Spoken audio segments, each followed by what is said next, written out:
Hello, everybody, and welcome to the LJL OU Podcast, Season 2, Episode 24. Damn, Initialized, we're getting high up in these numbers now, aren't we? We are, but that might be because we're having to redo intros more often than we should have done. In no way because I scuffed that by not checking that OBS had got the right desktop audio settings. Default settings screwed me, apparently. It's fine, it's just fine. But we're going to be soon on episode 100. Please stop. All right, yeah, we're getting up there. One more year. The Queen send a letter if we hit like 100 episodes on a podcast, or just, birthdays? I mean, maybe a local council mayor for the LJL could do that. Like V3 I'd be down for that. Like V3 got, remember? Because when they went to Worlds... That was kind of entertaining. So wasn't it like President Macron as well did a similar thing for K Corp, I think, at EU Masters, which is sent him a private DM on Twitter. It's hilarious.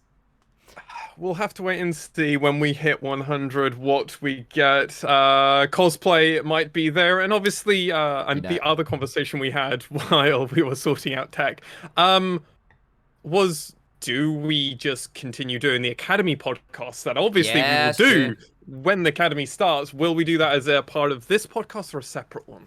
I think probably separate. It deserves its own, and this is the phrase I came up with because clearly this is the phrase you come up with immediately off your head.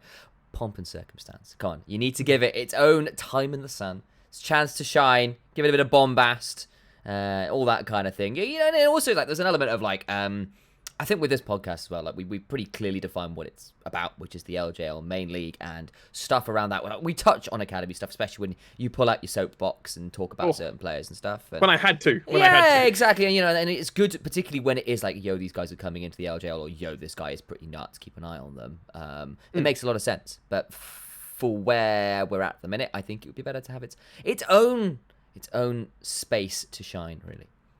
I'd agree. I absolutely agree with you. Obviously, for all those people out there excited about Academy, you gotta wait a few more months. You gotta wait a while. Still, it's not gonna be very much excited about that. If you've worked that one out already.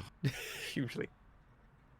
It's basically like, even though the LJL is my league, it's like, oh my god, Academy. We'll have to wait and see. Yeah. We'll have to wait and see. Not going to be till end of August, beginning of September that all starts, and we'll be also doing our Worlds co-streams. I imagine. Sure. I would imagine saying.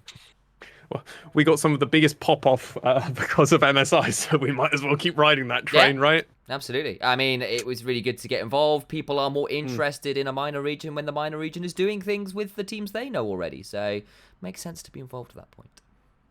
How are you doing, Initialized? How are you, sir? I'm doing all right. It's been a bit weird. I've had, as I sort of mentioned last week on the podcast, it was like it's been a bizarre couple of weeks. It's been a bit quieter this one, which has been quite nice, but friend of mine's getting married soon, so went wedding suit shopping with them because I'm one of the groomsmen, which was really cool. There was the Euros finals, which was fun to watch, even if some of the aftermath was suboptimal, shall we say. But yeah, it's been pretty good. Writing a couple articles here and there. I was working around some of the COG drama and stuff that's gone on Twitter with that stuff, which was interesting.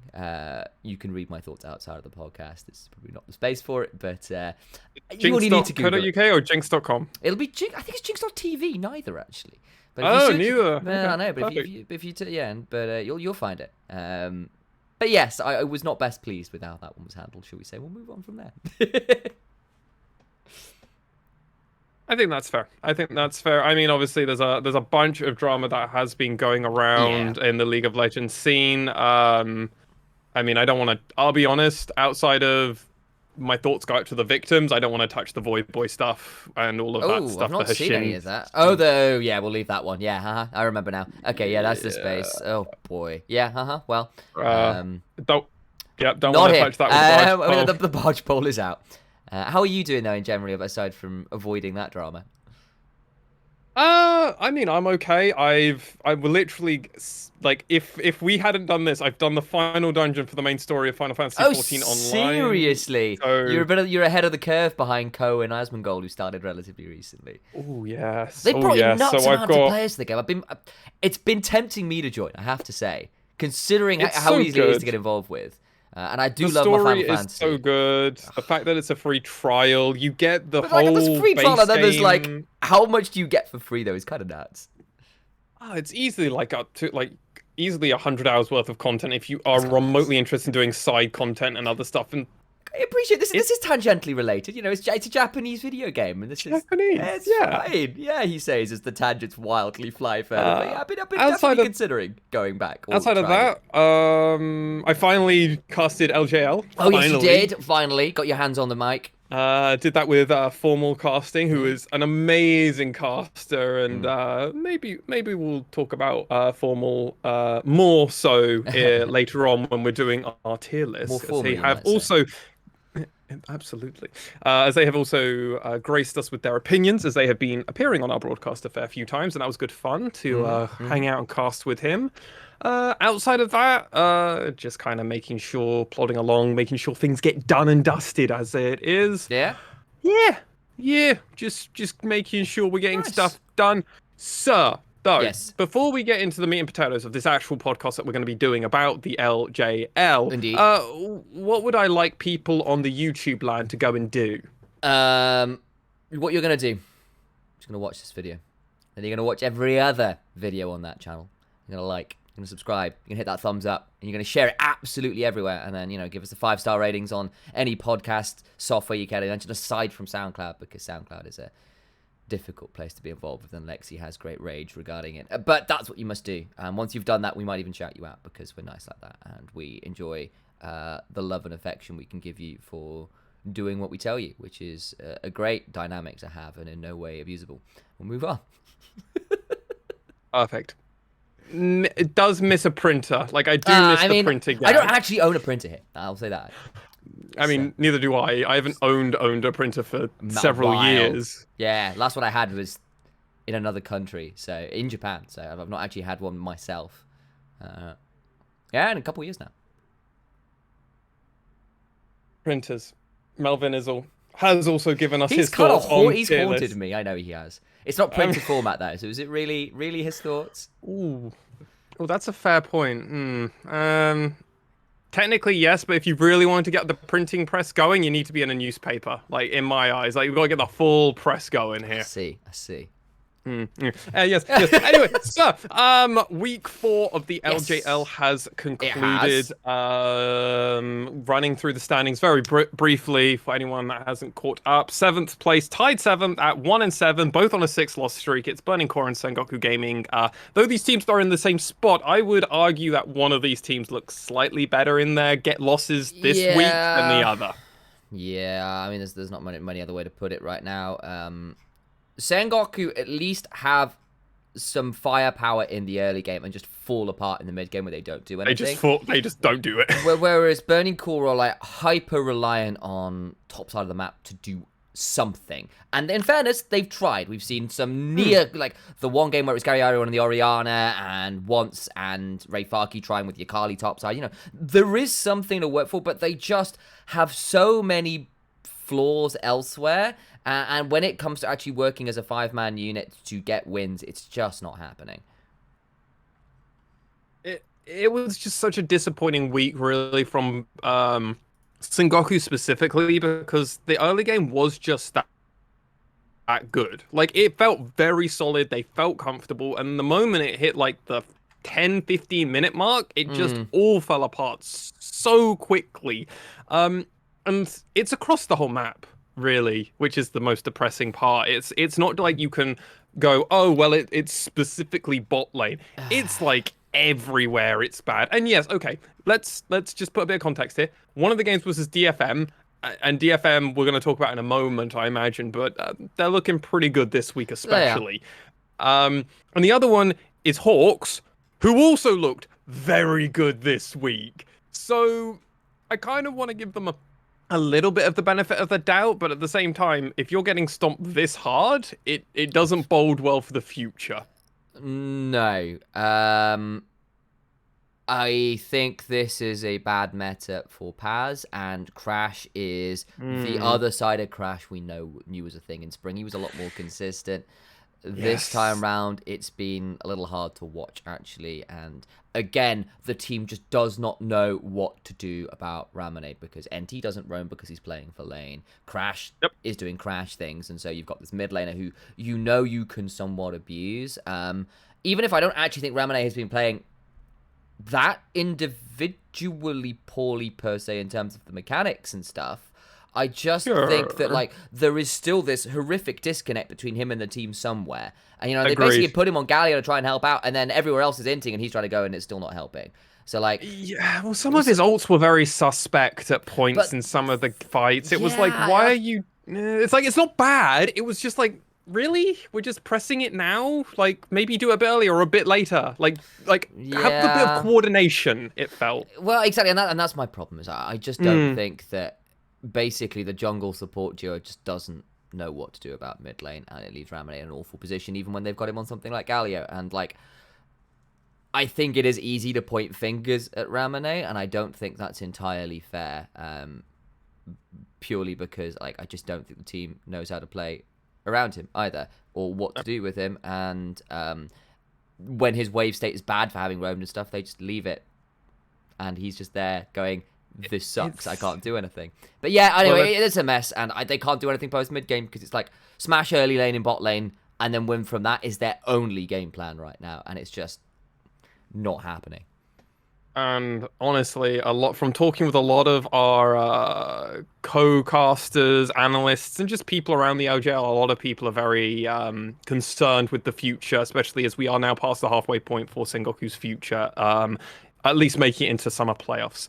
The other team that people are very worried for, but a little bit more optimistic, is Burning Core, because their games this week, they at least showed a bit of flair. I would say especially versus Crest Gaming Act. Now, they still lost to Crest Gaming Act, and it was still decisive once the game started going their way. But it felt like there was a bit more of a... I don't know, maybe I'm clutching at straws, maybe I'm pulling at things, but this is Burning Core. I've never been particularly much on that. I've never been, at least. Well, so this is just it. There is talent in the early game. Like prefit, like you see what, like, they put, you get once on something like the Diana or the Kindred in that game versus Rascal Jesters, and you can sort of see what the attempts are. The Kindred are. was very good. Yeah, and then in the first game, Ray Farki on the Jace, he's pretty terrifying early on. You saw the kind of damage numbers he was putting out on that one. But like, it's basically, you could see the almost desperation to try and get something in this top half of the map rolling, because Gariaru is quiet. He's not necessarily the guy to smash early lane for you necessarily. I mean, you saw the Orianna game in week 3, it looked pretty scary. The LeBlanc this time wasn't awful, but actually he ends up flame horizoned by Nation by the time that game's done. And actually they give all the farm over to Yuhi on the Aphelios, and I understand, like, thematically why you might do that, but I just don't trust Aphelios, or particularly Yuhi on it.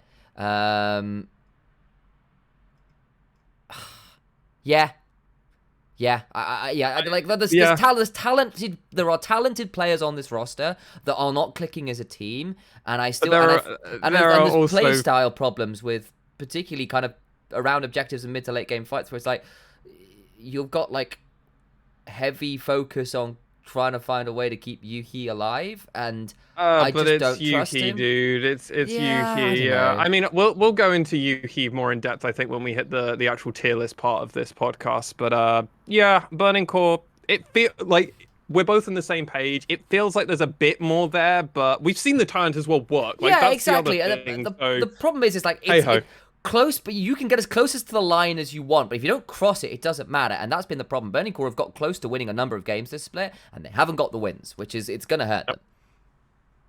Yep, and that's just it at the end of the day. Like, if they didn't pick him up, so it doesn't matter. Our team in 6th place, currently 6th place at 4-4, so they've actually got a bit of a cushion. They've already got 1 week cushion. Obviously, super week is a double one, but obviously if they go 0-6, it could be very concerning for the Hawks. A 3-win bubble for them, 4-4, 2 wins this week as well.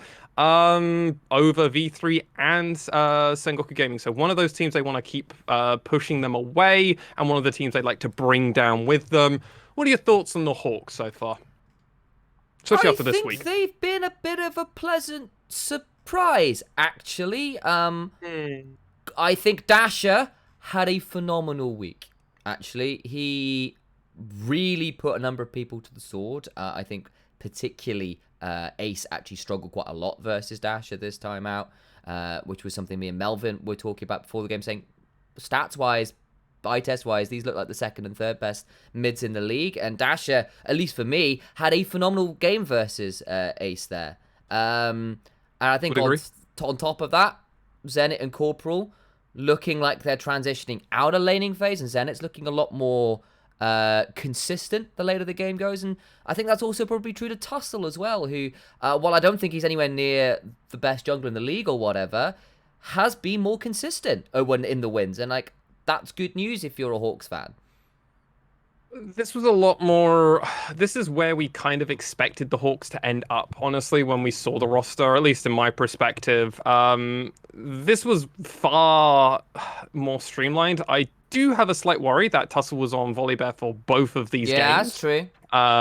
That does raise some concerns for me that potentially he is only good at facilitating the Hawks if he is on a tank jungler at this moment in time. But that is also just me going a bit hyperbole.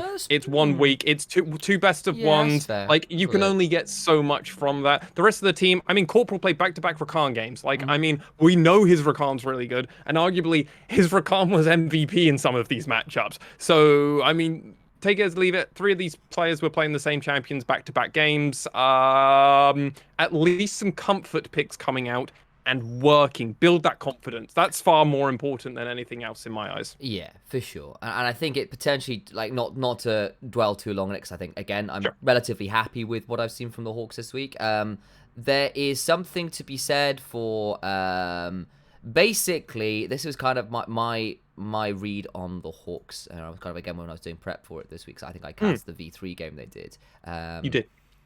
But basically saying, look, this team, you can basically litmus test off the death count for Corporal and Tussle, because this team has them going in. And basically, if they go in and get out, everything is looking good. So, you know, it's just the way they work. They are the engaged, they're the facilitators. And the other thing is actually, if things start going wrong, these are the guys who get picked off in their own jungle, because they're kind of the ones who are going to sort it out. And that's kind of been a fair test of how this team is doing. If Tussle's on like 7 death but a few assists, they probably had a bit of a scrappy game and lost. If he's died a lot less but got a lot of kill involvement, it's looking pretty good for the Hawks. And that's kind of true of Corporal as well, because they're both kind of playmakers, and they're often the ones that become the victims if the game starts falling apart. Yeah, it's definitely going to be interesting to see the trajectory that we see the Hawks come in, because they're going to have a pretty tough super week. They do get one free win, most likely, with their last game of Burning Core, but they've got V3, Chris Gaming Act, and Rascal Jester all ahead of them, so it's going to be a tough one. We are going to touch far more on Super Week and everything next week's podcast. This is far more us just kind of checking with our thoughts, but, I mean, going over to that, 4 teams initialized. 4 teams are tied for 2nd place at the moment. That is V3 Sports, Detonation, Focus Me, Crest Gaming Act, and Axis. Oh, that is not where I expected some of these teams to be when we originally were making our power rankings coming into this split. And I am very surprised at how strong Axis and Chris Gaming Act looked, and I'm very glad that I'm seeing a return for Detonation Focus Me.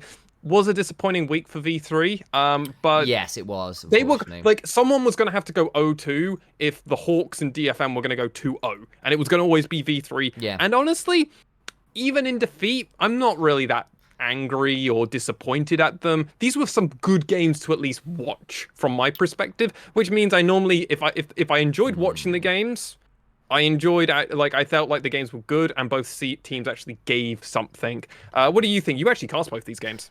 I'll hold the other side of that. I actually think V3 really disappointed me this week. I expected a lot more. I think they got absolutely destroyed by DFM, and then they were very inactive versus the Hawks. And the fact that Ace lost both sides of the Lissandra LeBlanc matchup very hard was really concerning, considering how good he's been the rest of the split and how much his laning seems to improve. But he went down over 60 CS versus Arya, and then about 40 versus Dasher in the reverse matchup. So like that's always a bad sign. I think Mugen as well. I think his scoreline is a little bit. How about this? Fortunate versus DFM. Because he was just the one who did pick up the kills when they did happen versus that one. But outside of one really good split he did with the ultimate to kind of push Steel away, keep everyone else out, and then kind of stay alive with that one, where the one team fight they won. I actually don't think he got all that much done. And then the Viego was just could get absolutely jackal, and I thought that he would have a much better time versus Tussle, and Tussle really ran him over in that game, unfortunately. So yeah, I think Cog on the Mundo so he had Mundo both games and was just not involved, and I wonder about actually Mundo is kind of great if you can force people to fight him, because then he has a great time. But if you can avoid him or go past him, he doesn't get a lot done, and he's not really like a win lane champion, if you know what I mean. He's there to survive and then be an absolute monster once he's got 2 items, once he's got his ultimate stuff running. And the Mundo was okay, but it really didn't get a lot done in either game. And despite there not being a lot of like pure, on-hit anti-tank kind of builds, it didn't matter because he wasn't really being the front line. He was kind of because he was kind of being avoided. It's like, okay, well, you're the last man standing, we can just finish you off at the end of it. Which, yeah, I think Hollow and Reiner had a bit of a weird one. The Ziggs versus DFM had a horrible time, purely because basically Steel and Arya made their complete lives work to blow up the Ziggs in every fight, which was kind of a good sign, punishing the Ziggs, which is very high priority. And then versus the Hawks, I try to think Corporal and Tussle had a phenomenal game. Like the Rakan and the Volley Bet were exquisite. We've already talked Hawks. We've talked. Exactly. So that's my thinking on V3. I was a bit disappointed. I was very disappointed in their mid jungle this week, and I'm not sure about the Mundo with how they're playing the game. I think this just comes down to best of one, how much equity we put on. I don't mind this. This was fine for me. A bad week is a bad week. It's going to happen. I do agree with you on the ace point, losing both sides of the matchup. It's disappointing, but he hasn't got a huge Lissandra match history in his career. So, wow. And the LeBlanc was disappointing. I'm not going to give him anything for that. I agree with all of your points, I think, on Mundo. But I also think he was... I think Cog was against also 2 teams that just understand how to play against the Mundo play style. That's potentially fair, yeah. So it comes down to that. But I also agree, these game times were very quick. So both of the other teams, when they got a lead, they were very good at closing, which you could argue potentially other teams, if they had similar starts against them, they might have been able to eke out victory or even a turn or an upset or something. Hawks and DFM didn't allow it, and DFM, let's talk about DFM. Let's move over to the DFM train, because they went 2-0.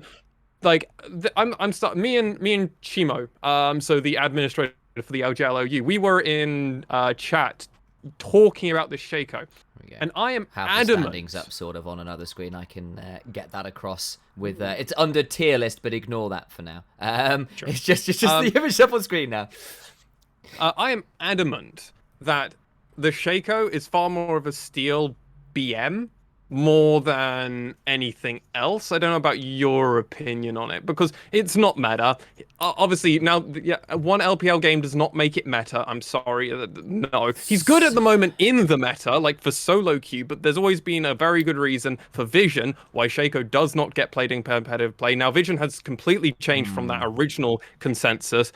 I do think he's just BMing people. And this is also just DFM just slapping people around, so I somewhat agree. I think it's very specific, because I know Arya in the interview, I think Hina might have to confirm this if they're around in chat, but was basically saying, look, we play Shaco and LeBlanc as a duo.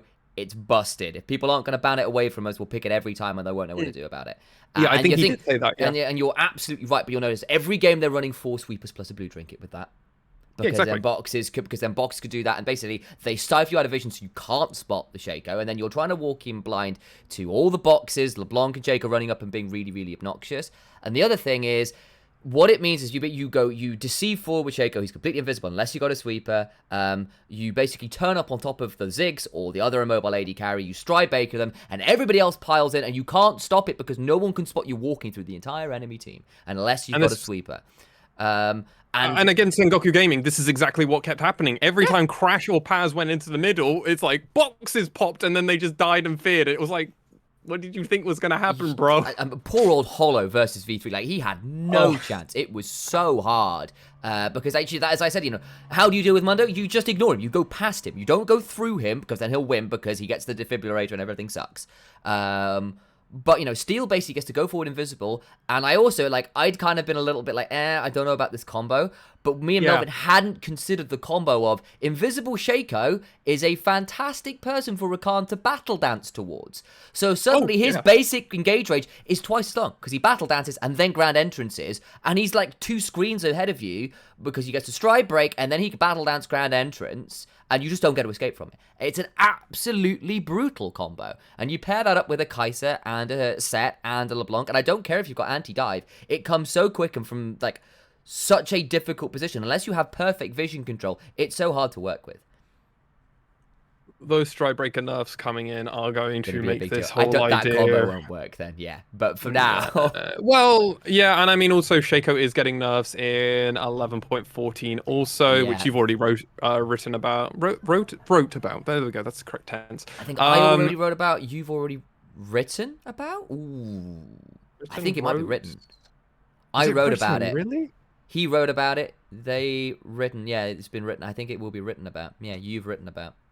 Oh, God. Or you wrote about. No, you wrote about it. Oh, both work. But I mean, at least past when participles, it's been a while. From the Shaco nerfs that did come out, it's only a little bit on his base health, and it was 5 on his movement speed, which is far more larger because this whole idea of Shaco, oh God, whatever. I've gone with Shaco, but a lot of people call it Shaco, so the point stands. Yeah. But Americans say that, so I think they're just wrong in their pronunciation by default. Fair enough. Yeah, right. They don't speak English correctly, so why do I care? Oh boy, here comes the flame war. Let's go. LCS, hook us up. We'll happily cast and host and do all this stuff for you. We can pronounce it right for you as well. They've never had any British casters on. Have you noticed that? Shocking. It's since they've rebranded and everything, they're missing a trick here. Well, if they want to hire anyway, okay, well we need to get that. Oh God. Okay, well Hina has been giga banned off of our chat because of the bot. Anyway, what are the other teams that we need to quickly... I'm hoping one of our admins can just sort that out, even though she is an admin. Reads in chat. Who's the other teams? Yes. So, Chris Gaming Act and Axis are the others that we haven't mentioned. This was just a one-on-one week for Axis. And honestly, the fact that I expected them to go one-on-one, but not this way. Not this way round either. I didn't expect them to beat Jester and then to lose to Crest Gaming Act. It's like,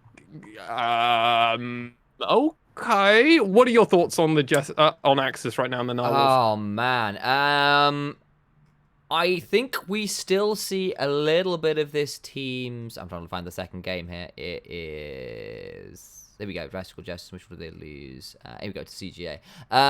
Yeah, I think what we're kind of seeing when they're losing is there is still a little inexperience in this squad. So, actually this one, Hoglet's on the Olaf. You've kind of got Nemo on this Leona, and it's just it's fine, but Hoglet's kind of having to go in. Wall from a Niveon Nation sucks for Olaf. He gets walled off from his team. He just has to die. He went flashed. Rightly so, but Olivia's a known counter. You add in the Gwen and the Lee Sin, who can kind of skirmish in a lot of CC, and he's having a difficult time. And Axis have kind of relied on Hoglet to lead the charge and do so well. There's been a lot of good champions for that right now. Things like the Diana and the rest. And Nemo as well on the Leona. You had a bit of a difficult game. He's kind of going in and getting murdered. So part of it was cool draft from CGA to punish Hoglet. Part of it is there are still some rookie elements to this team, particularly on the side of Nemo, who's been actually having a really good split, but this one just didn't work out. Yeah, I also have a lot of concerns with Inno. His positioning on this cannon in a lot of those team fights was Yeah, that's true. Again, rookie. really bad. Like, but yeah, absolutely rookie. I'm just remembering the other one because me and formal casters, I'm just getting more and more frustrated with Inno because he teleports up to so they're fighting over Baron. He Sure. teleports up to top side of red side. They're on blue side, so top side of red side up to where Groms are. He then runs around. He could then just go straight down to the Baron and be on the back of the Baron pit, right? To offer his team the flank, Yep. right? If Chris Gaming Act decide to come in. Nope, he's gonna go around the long way of the red side and then runs into mid lane and then just runs down the lane because his whole team's already dead. It's like, mate, what we doing here? But like as you said, rookie mistakes, and if we can clean some of this other stuff up, this is a team of 3 rookies, and this is against the team which has 2 rookies. So like this was always going to have some questionable decision making in it. Also, this was the first game that we haven't seen Honey on a Giga hyper carry of Jinx or Aphelios. This was the Ezreal, who is a good late game. I'm really not sure where I put Ezreal at the moment now. I still like think mid game powerhouse still. Ezreal's really good in the sense that you hit 2 items that are really good. Divine Sunder's still pretty busted on them. There's a lot of good Ezreals. But you do sort of seed lane after first back. It's still the way it is. Yeah, you have to buy tier, which is, less of a thing than it used to be. But you're kind of waiting on getting your Muramana transformation plus your main item, which is fine. But a lot of other AD carries, things like the Varus come online at 1 item, pretty strong even 1 components.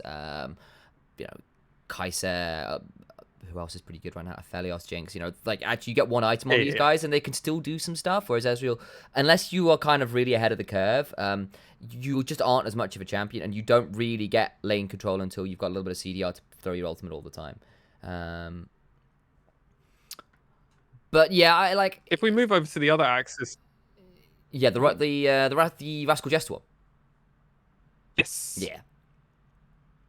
Oh I mean, God, this Honey. This was literally like, Honey, I stole the kids and then I ran to the enemy nexus and yeeted them in there. Like, but then in all fairness, Inno had a great game, Hoglet had a great game, Megumin had a great name, Nemo was landing like just hook after hook after hook. Like, this was just a standout performance versus maybe the best team in the region at the moment, and this was a defining showing for Axis. And like, it doesn't matter afterwards, like, you can't take this away from them. These rookies are doing this, and this is for a lot of them, this is their first full split. It really, really is. I mean, like, how do I put this? There is still some rookie elements in this squad. We've seen it in the losses. Yeah, this game was not clean. But exactly. But even so, you can sort of see why this team is actually doing a lot better this split. Even if we're starting to see people and teams be able to maybe punish them a little bit more over the last couple of weeks. And part of that is actually Honey is really good. Like, really good. Nomo's a lot more confident, so he's not a liability anymore. He's actually, able to be a proactive, mechanically talented support. And Hoglet as well, if he can be the one leading the charge, looks pretty good. And Megumin as a kind of secondary carry is pretty good to have around there. Like, especially when they're not being relied on to be the main carry. And it's the reason I still think there's a bit of growing to do for this guy. But rookie season, this is a lot better than he was at the end of spring, right? And the LeBlanc game was good. Better. And he was a legitimate threat. And, and Honey, oh my God, he dropped boots this game. And it was a 43-minute game, but he was like full item, no boots, Mercurial Scimitar monster. Yeah. He can get away with it because he went Gale Force. I love it. He went Gale Force, so he's like, I've got mobility, lads. I can still dash someone. Like, I got a dash, I've got a flash, I've got a cleanse. Just Nemo, keep throwing a lantern out and I can't die. His Thresh is like maybe his best, but then also Thresh is incredibly high priority at the moment in the meta game. Particularly for Axis, he gives them Jinx. Just, oh God, it's a mad one. Let's actually switch over because I'd love to talk about this game more, but I think we should also do this from the opposite side of perspective, and we can do that a bit better. Before we do that, Chris Act. So we've already talked about the Axis Chris Gaming Act game itself. The other one was a rather confident performance, especially from Nap and Nahun here, which is, I love the fact that Crest Gaming Out versus Burning Core, in week 1, Gadiadu went 4-0-10 versus him, and then in this game, Nahun on Twisted Fate against his Zed, if you remember rightly. Yeah. And now, as we come back around to this one, Nahun's like, fuck you, fuck your mind games, and picks the Twisted Fate, and then goes 6-0-10. It's like, All right, there's just something going on here, Nation. Milan had a good game as well. Like, the Chris Gaming Act team looked great at the moment. Yeah, like, I think Nap's actually a very good Gwen. I think he's been one of the better top laners this split Gwen. still. Yeah, he's been very, very scary. In region, obviously. And obviously, like, it was a little rough early on in lane, but that's no surprise. It's a Jace. And credit to the likes of, Ray Farkey particularly for making it challenging in the early game. But unfortunately, I don't think Yuhi is really up to the task of punishing even a slightly weaker bot laner like Milan, at least in lane like Milan, and he gets to come out of lane feeling pretty happy.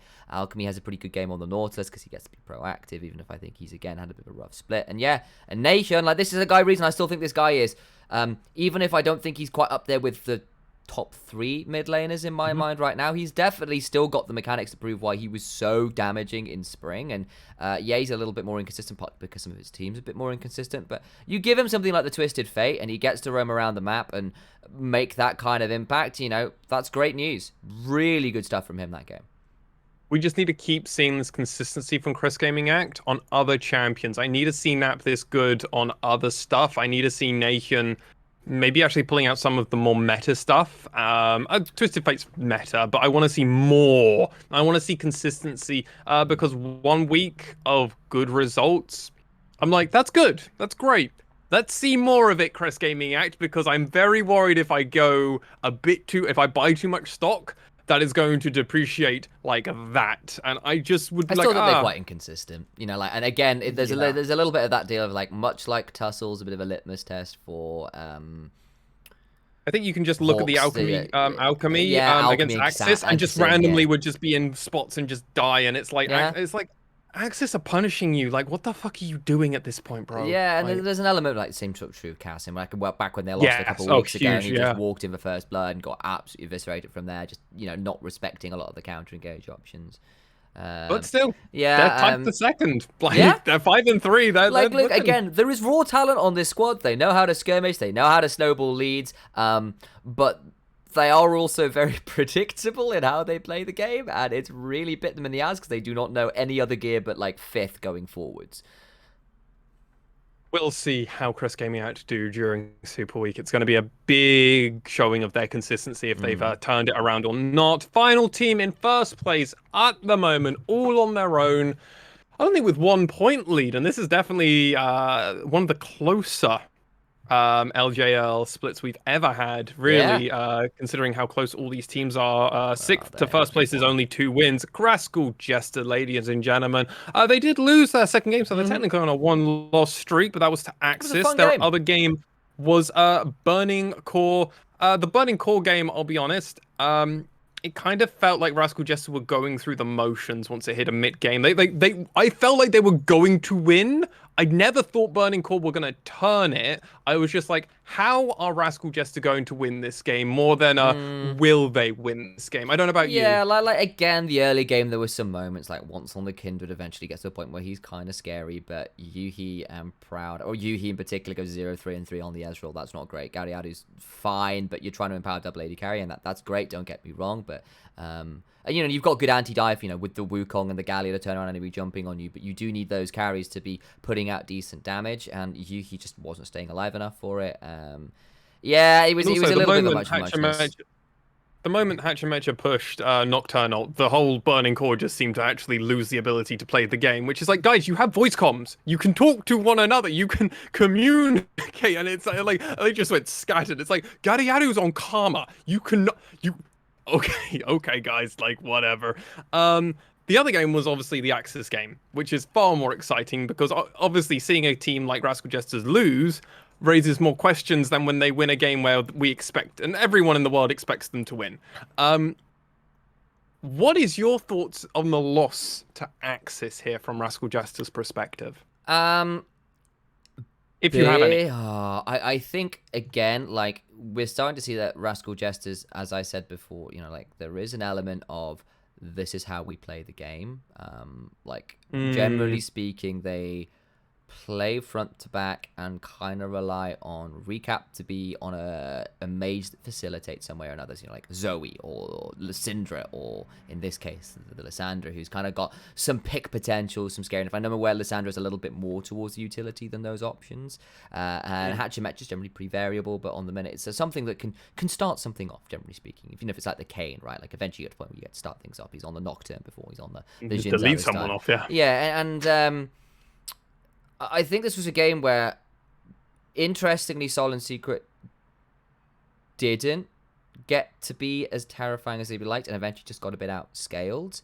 And I also think that well, Hatchemet dying in that really early play down in bot side, right? It was bot side, I think. Yeah, and the thing is, there is a world where you can hold Rascal Jesters down in the early game, and they get a bit scrappy, and you can beat them, basically. I also think Kanatu is still a bit of a rookie. I think he's very good, but again, if the game starts getting difficult, and the next this was like the first bad game he's had, isn't it, really, of the split? I think the other ones they've lost as well, occasionally, has been elements where they've only lost one other game. So yeah, are we saying that his two losses are all Kanatu's fault? Like, I don't know if that's fair to say. No, that's not what I'm getting at. More in terms of, like... That's why I'm asking. There are some worlds where basically, like, even in like week 1, he got the solo kill Nebby, but like lost control of the wave pretty horribly at level 1. Had that really awkward back way back then versus the Gragas, if you remember. There was the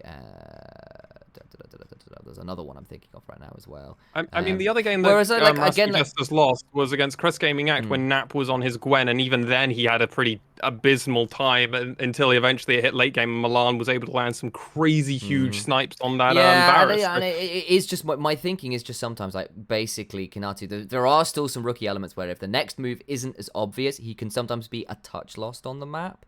That's fair. Yeah, and this kind of showed a little bit here. Like the Gnar wasn't bad, it just wasn't like hyper impactful, which they sometimes have been. There we go. Find the pull things back up properly again.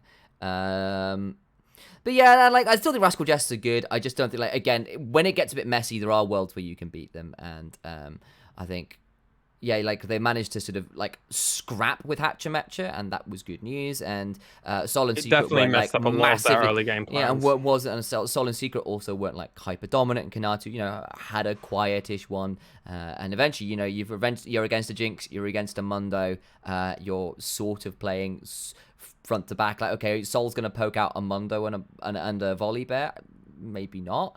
And it's also going to be quite difficult to keep them alive versus, a LeBlanc that's poking around, even if you have got Lysandra trying to punish on the way in, and that's when the Banshee's Veil comes in late, and Jinx just outscales, Jinx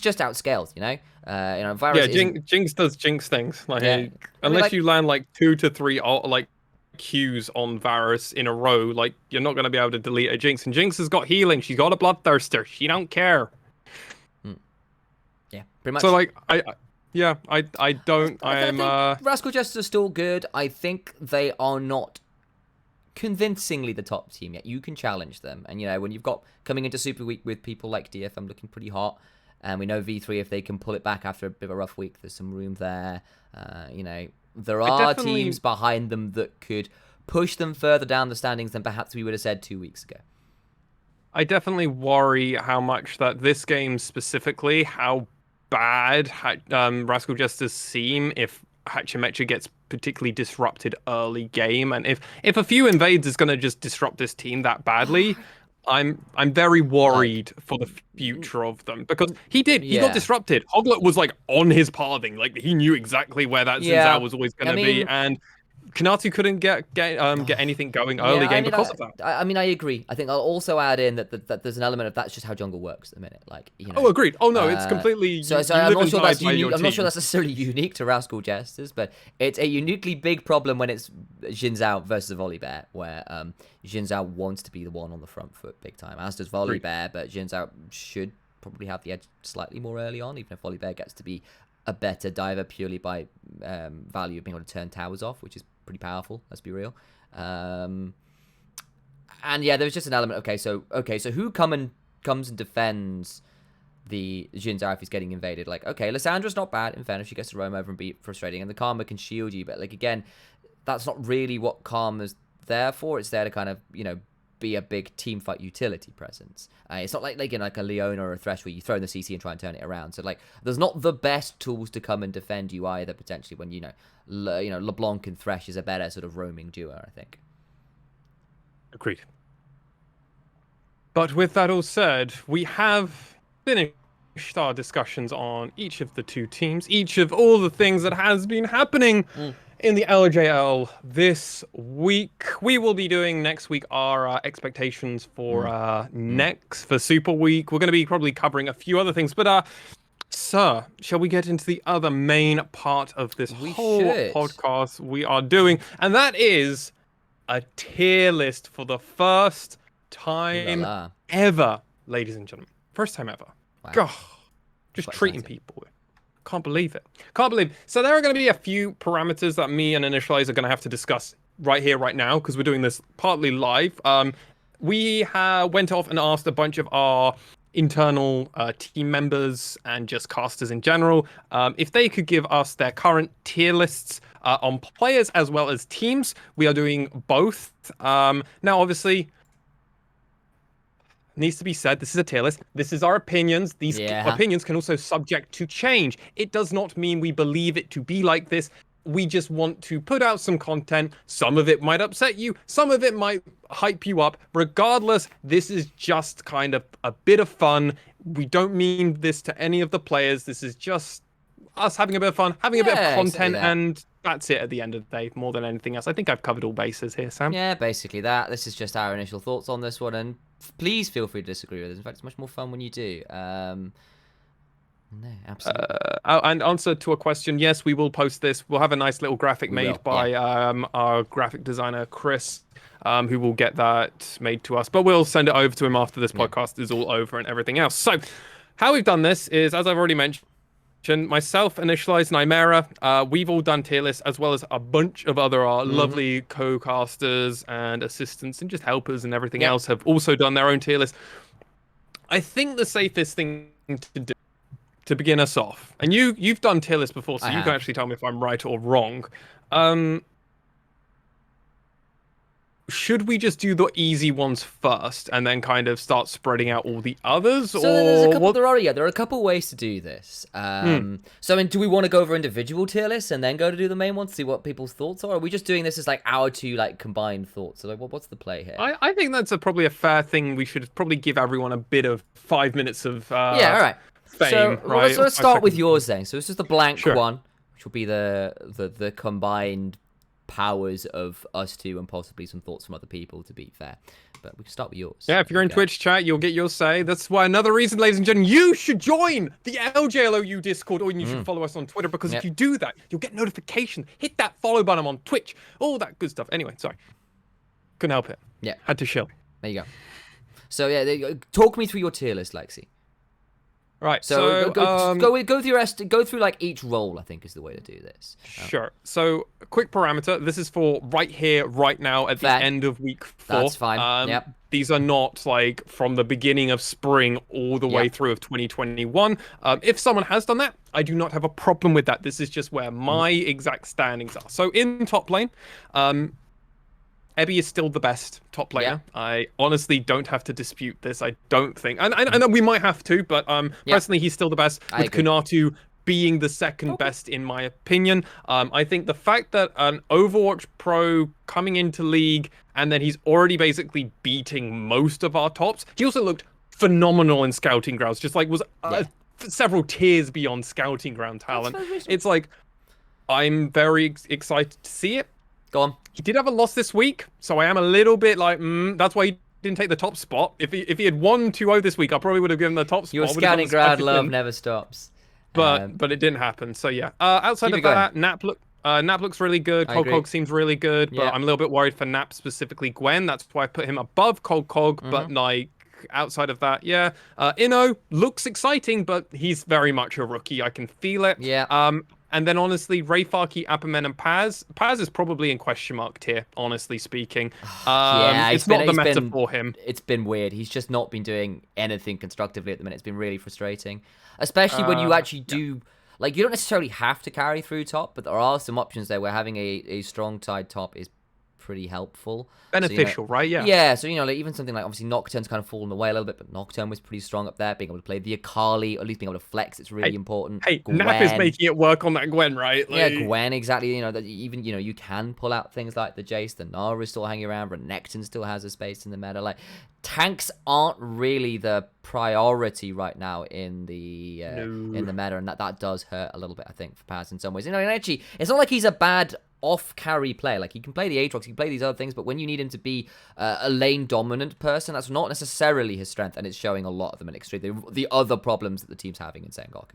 Considering he was our world's representative, it's a big fall from grace in my eyes. Yeah, unfortunately, where he was there. But outside of that, I'm going to just do hot takes because I think that's quicker for general stuff.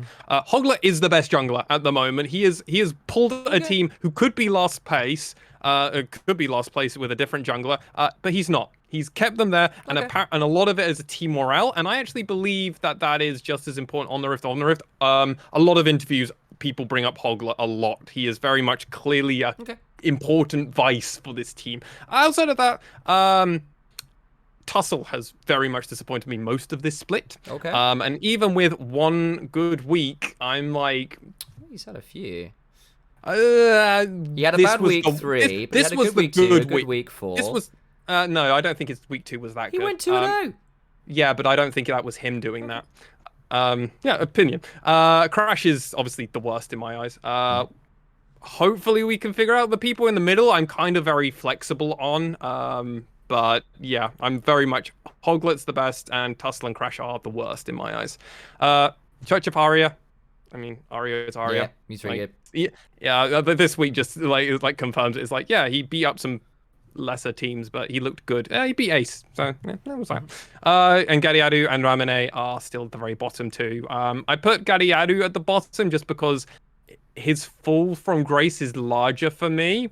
Yeah. But Ramane is still like, I mean, I've been worried about Ramane since first week of 2020, and now I'm like, well, it's like just par for the course at this point. Yeah, we'll get onto it when I come onto my list, but I somewhat agree. I'm a little leery of, at least when it comes to individuals, putting like team sins too high on this list, if that makes sense. But we'll get on to that when we come to it. When I've got a few people I put positions on that one. Yeah. My top AD carries, Honey and Utapon. Fair. I mean, if I'm being too kind to Hogla, you can just be like, I can be like, Honey though, and then Honey's you just go. Really good, yeah. Honey's really good. And Yuhi. Good old Yuhi down in the very, very bottom of the pits of despair. I mean, he would have probably been there. Honestly, Yuhi would have been probably at the bottom of my 2020 tier list, and he's probably only slightly moved a little bit. He was probably above Milan at one point. Like, don't get me wrong, he would have been, but Milan actually started doing some shit. So, yeah, well, Milan's not a great laner, but he's had some good team fights. Right. Hina still thinks he'll carry, apparently, but I'm waiting to be proved wrong. Yeah, still waiting for that. And in the support role, I still think Secret is really, really good, and I still think you can use the Team Liquid support player who world's winner with T1. What's his name? With T1? You mean with Samsung Galaxy called JJ? Oh no, Samsung Galaxy called JJ. Yeah. Thank you. So Core JJ's philosophy on ranking support players is if you are the best support player, your team will be winning the most. So I'm kind of using that part philosophy on Secret. Rascal Jester are winning the most. That's fair. I think he's pretty good. He hasn't got the best stats. Secret doesn't have the best stats. Corporal, the second place player on my tier list, does have some of the best support stats just across the wall. It's good. Gross. Yeah. NT has definitely been struggling, but that's partly a play thing of the team of Sengoku. It just doesn't work with the way that Sengoku used to play last year. And it's definitely been causing problems. Alchemy is still doing the same shit Alchemy was doing when Gango was with him, and at least Gango could kind of pull over the finish line and make sure that lane wouldn't be horrible. He's not been working for Milan, and that's my tier list. That's my thoughts. Cool. Obviously, we can go far more in depth in everything, but we can do that later. Yes. All right. So, my one then. So, for top lane, I have Ebby and Cog as my top 2 in S tier. I actually think Cog has been really, really good. I think week 4 aside, where he was on the Mundo and played fine. It wasn't really anything to do with his play. So what's your parameters around? So my parameters are current performance effectively, but also trying to dissociate a player somewhat from their team, saying how good are you as a player, not necessarily how good you are. This week was significantly better?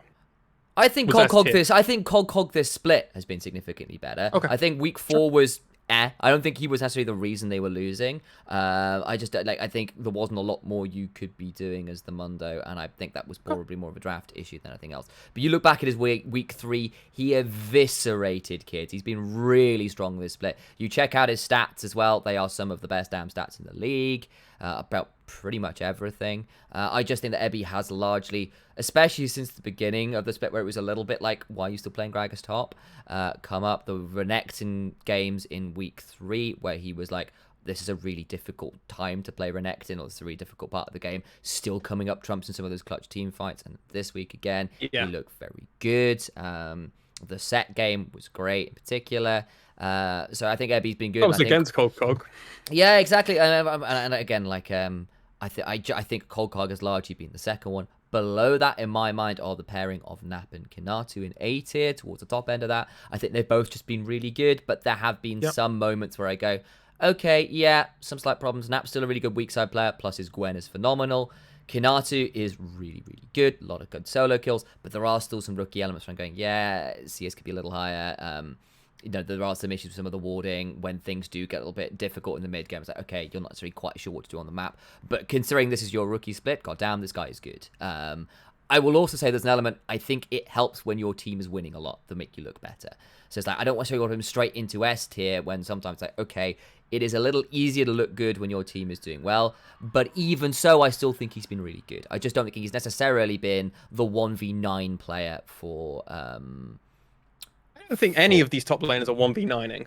I kind of think Cog really did week 3, and I think Ebby did a very similar thing with the Renekton, and I just think some of his... So yeah, I think those two have just been a cut above.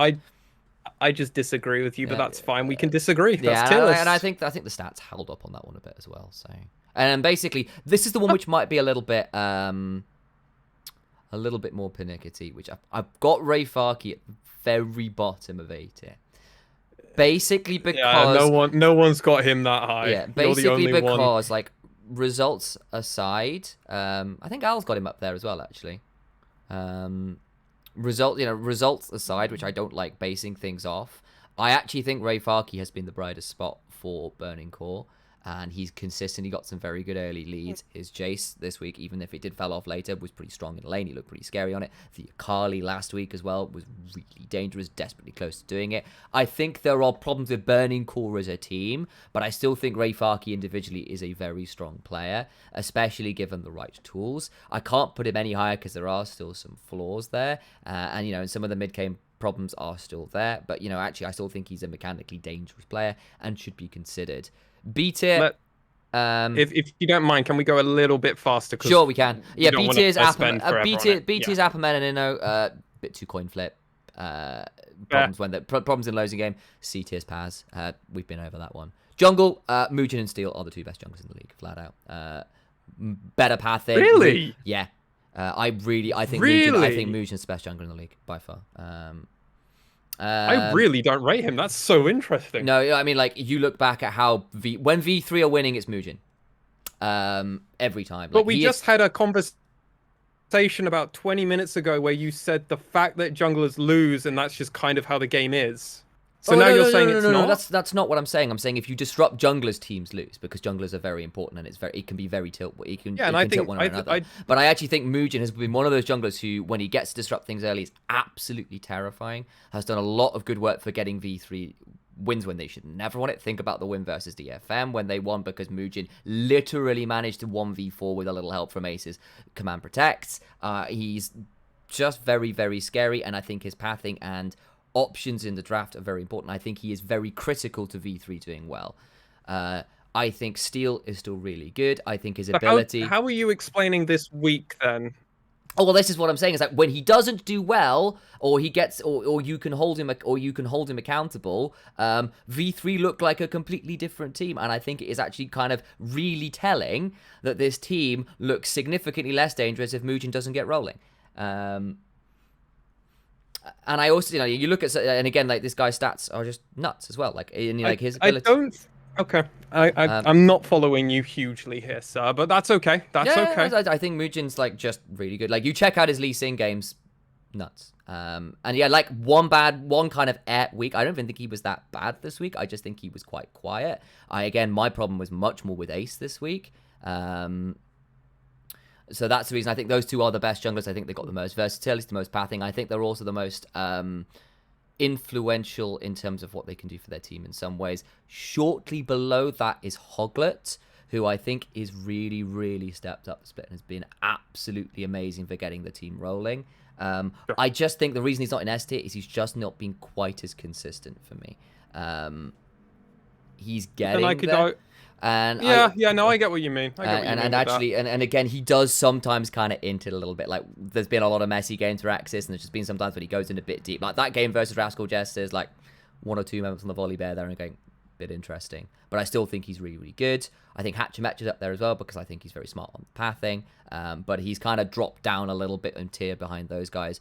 Below that, in B tier, are the guys I just think are the most coin flip. I think Cassin and Once are the most coin flip junglers in the league. I still think they're very mechanically talented. I still think they're very dangerous. But, we've seen Once try and get things early, but he can't carry it post the mid game. And but anyway, you see. Sorry, Sam, I've got to speed you up. Okay, I've got to keep this one here. Through this. And I think I've got Tussle up there as well at the bottom of B tier because I think he's been much improved this split. Crash has sucked, unfortunately. Mid, Aria and Dasher, best mids in the league, bar none.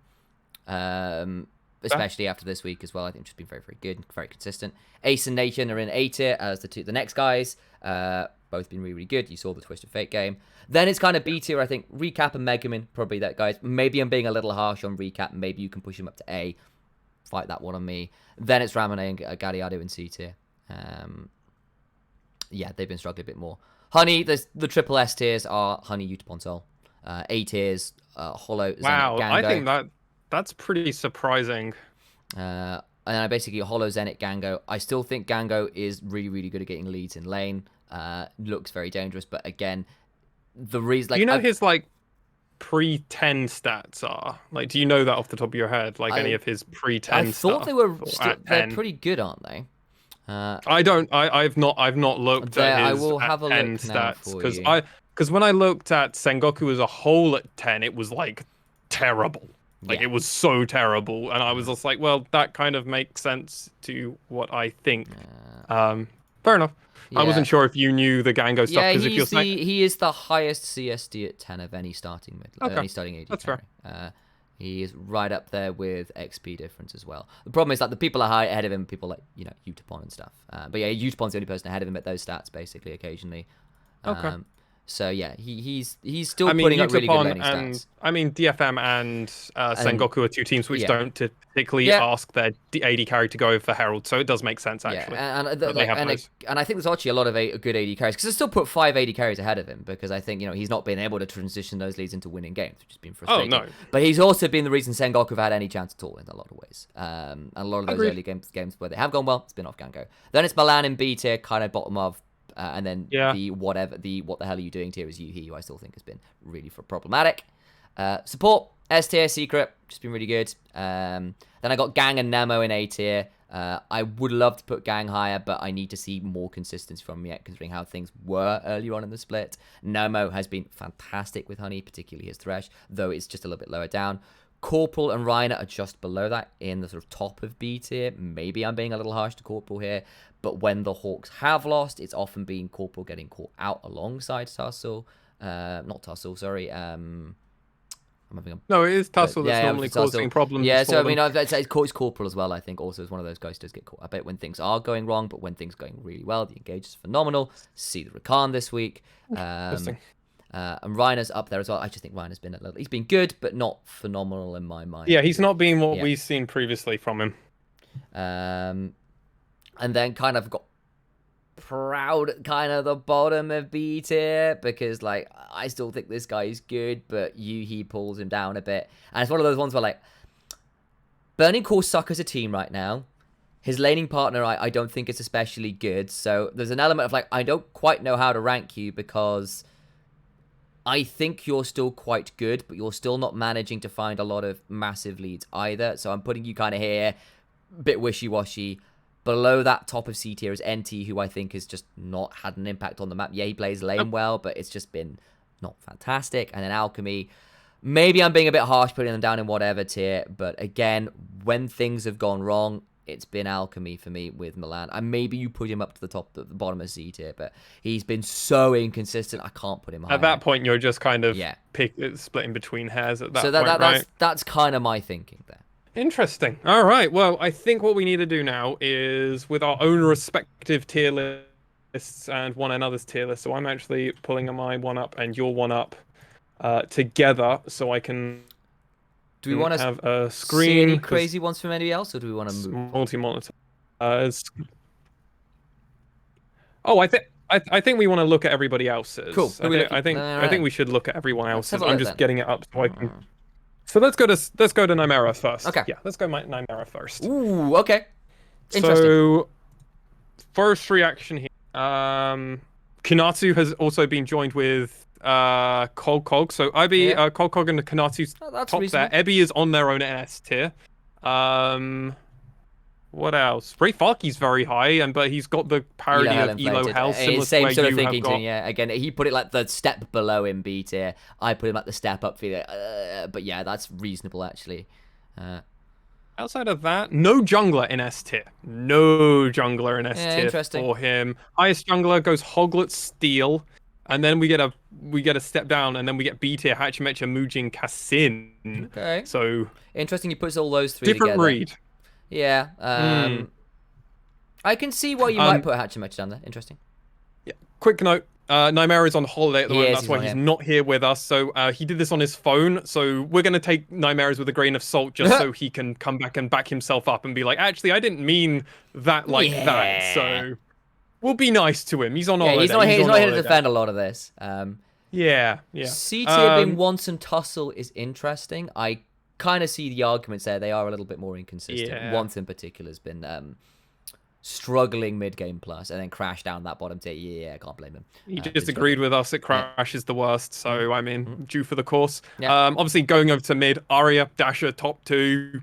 I mean, that's what you put. I've put Arya's top. Like, I think everyone put Arya's top, so not surprised. I mean, he's been very good. Nation and E, I can see that. Yeah, that seems fine. Ace Recap B, Megamin, Gadiadu C, and then Ramune in question mark tier. I think Ramune and Gadiadu you can very much kind of switch around, and that's just which team do you prefer slightly more biased wise, and you could easily do that. And there's what there are like elements about okay, so do you think Gadiadu or Ramune has been performing better? Yeah, interesting stuff. We'll move over. Yeah. ADC, Yuhi, Yuhi in ST. Yuhi's in bottom tier, obviously, apparently. And Utapon and Honey are in S tier. I think the only one that's a little surprising there, and I now need to double check my one, is the ordering of Utapon and Honey. That's no, it is, because we've both put Honey above Utapon, and I would argue that's probably, in my eyes, the correct ordering, but I am splitting a hair here. Yeah, I mean, again, I was always in this kind of position where I think Utapon's actually had a pretty good split now. He's got some really good stats under him as well. Now that he's actually done some winning. But I'll also say, as much as I'm trying to, not be too results-based, say, okay, this player is tied to their team's result, yada, yada, yada. I would say I would put Honey higher because he is more critical to his team's success and therefore more valuable. And actually, when games have got messy, he's been the one to be consistent. And Utapon hasn't had to do that quite as much, even if he has been very good. Next one is Soul in in A tier. Fair enough. Fine. That seems fine by both of us. Hollow, he's put in B tier with Zenit, so he's brought them down a little bit lower than you. But you could almost argue it's just like he's gone a tier lower, which is actually similar to what I've done as well. So it's not like we're really disagreeing with order. We're just like the tiering system. Yeah, it's basically because sometimes when I was doing tiering, I was doing it relative to the strength of other roles as well. And I actually think the LJL ADCs are actually quite good. Whereas I think, say, our mid lane is a lot more stratified in terms of who was really hard carrying and who was good. Gango and Milan in C tier, which again also falls in line with most of us. And then Yuhi in bottom tier, which is universal. Fair. So Secret and Gang being the top of support, which we all have Secret up at the top. Gang is normally up there. Corporal being in the top of A tier pretty much falls in line with what most of us have got. You were a little bit harsh on Corporal, but then again, yeah, it's just I felt maybe I've been a bit harsh on that one, but at the same time, sometimes, yeah. Nemo has also very much secured themselves top of B tier or A tier for us all, so yeah, that makes sense. Reiner and Alchemy, again, for probably similar reasons. He's been very kind to Alchemy here, which is a little surprising. But NT and Proud being at the very bottom. Yeah, he's inverted Alchemy and Proud for me, which I can understand. Pretty much, yeah. That's fine. Okay, so now what we're going to do, Initialize, I think the best thing to do is let's quickly have a now the main three of us, the three founders of this podcast. Yes. Now that we've had our opinions at least shown, we're giving Nightmare a bit of benefit of the doubt here. We're being very kind to him for once. I don't know why we're being so kind, but he's not here, so oh well. Now let's have a look at some of our other casters. Let's go over to Middle Cop first, and have a look at their tier list. This is going to be far more reactionary.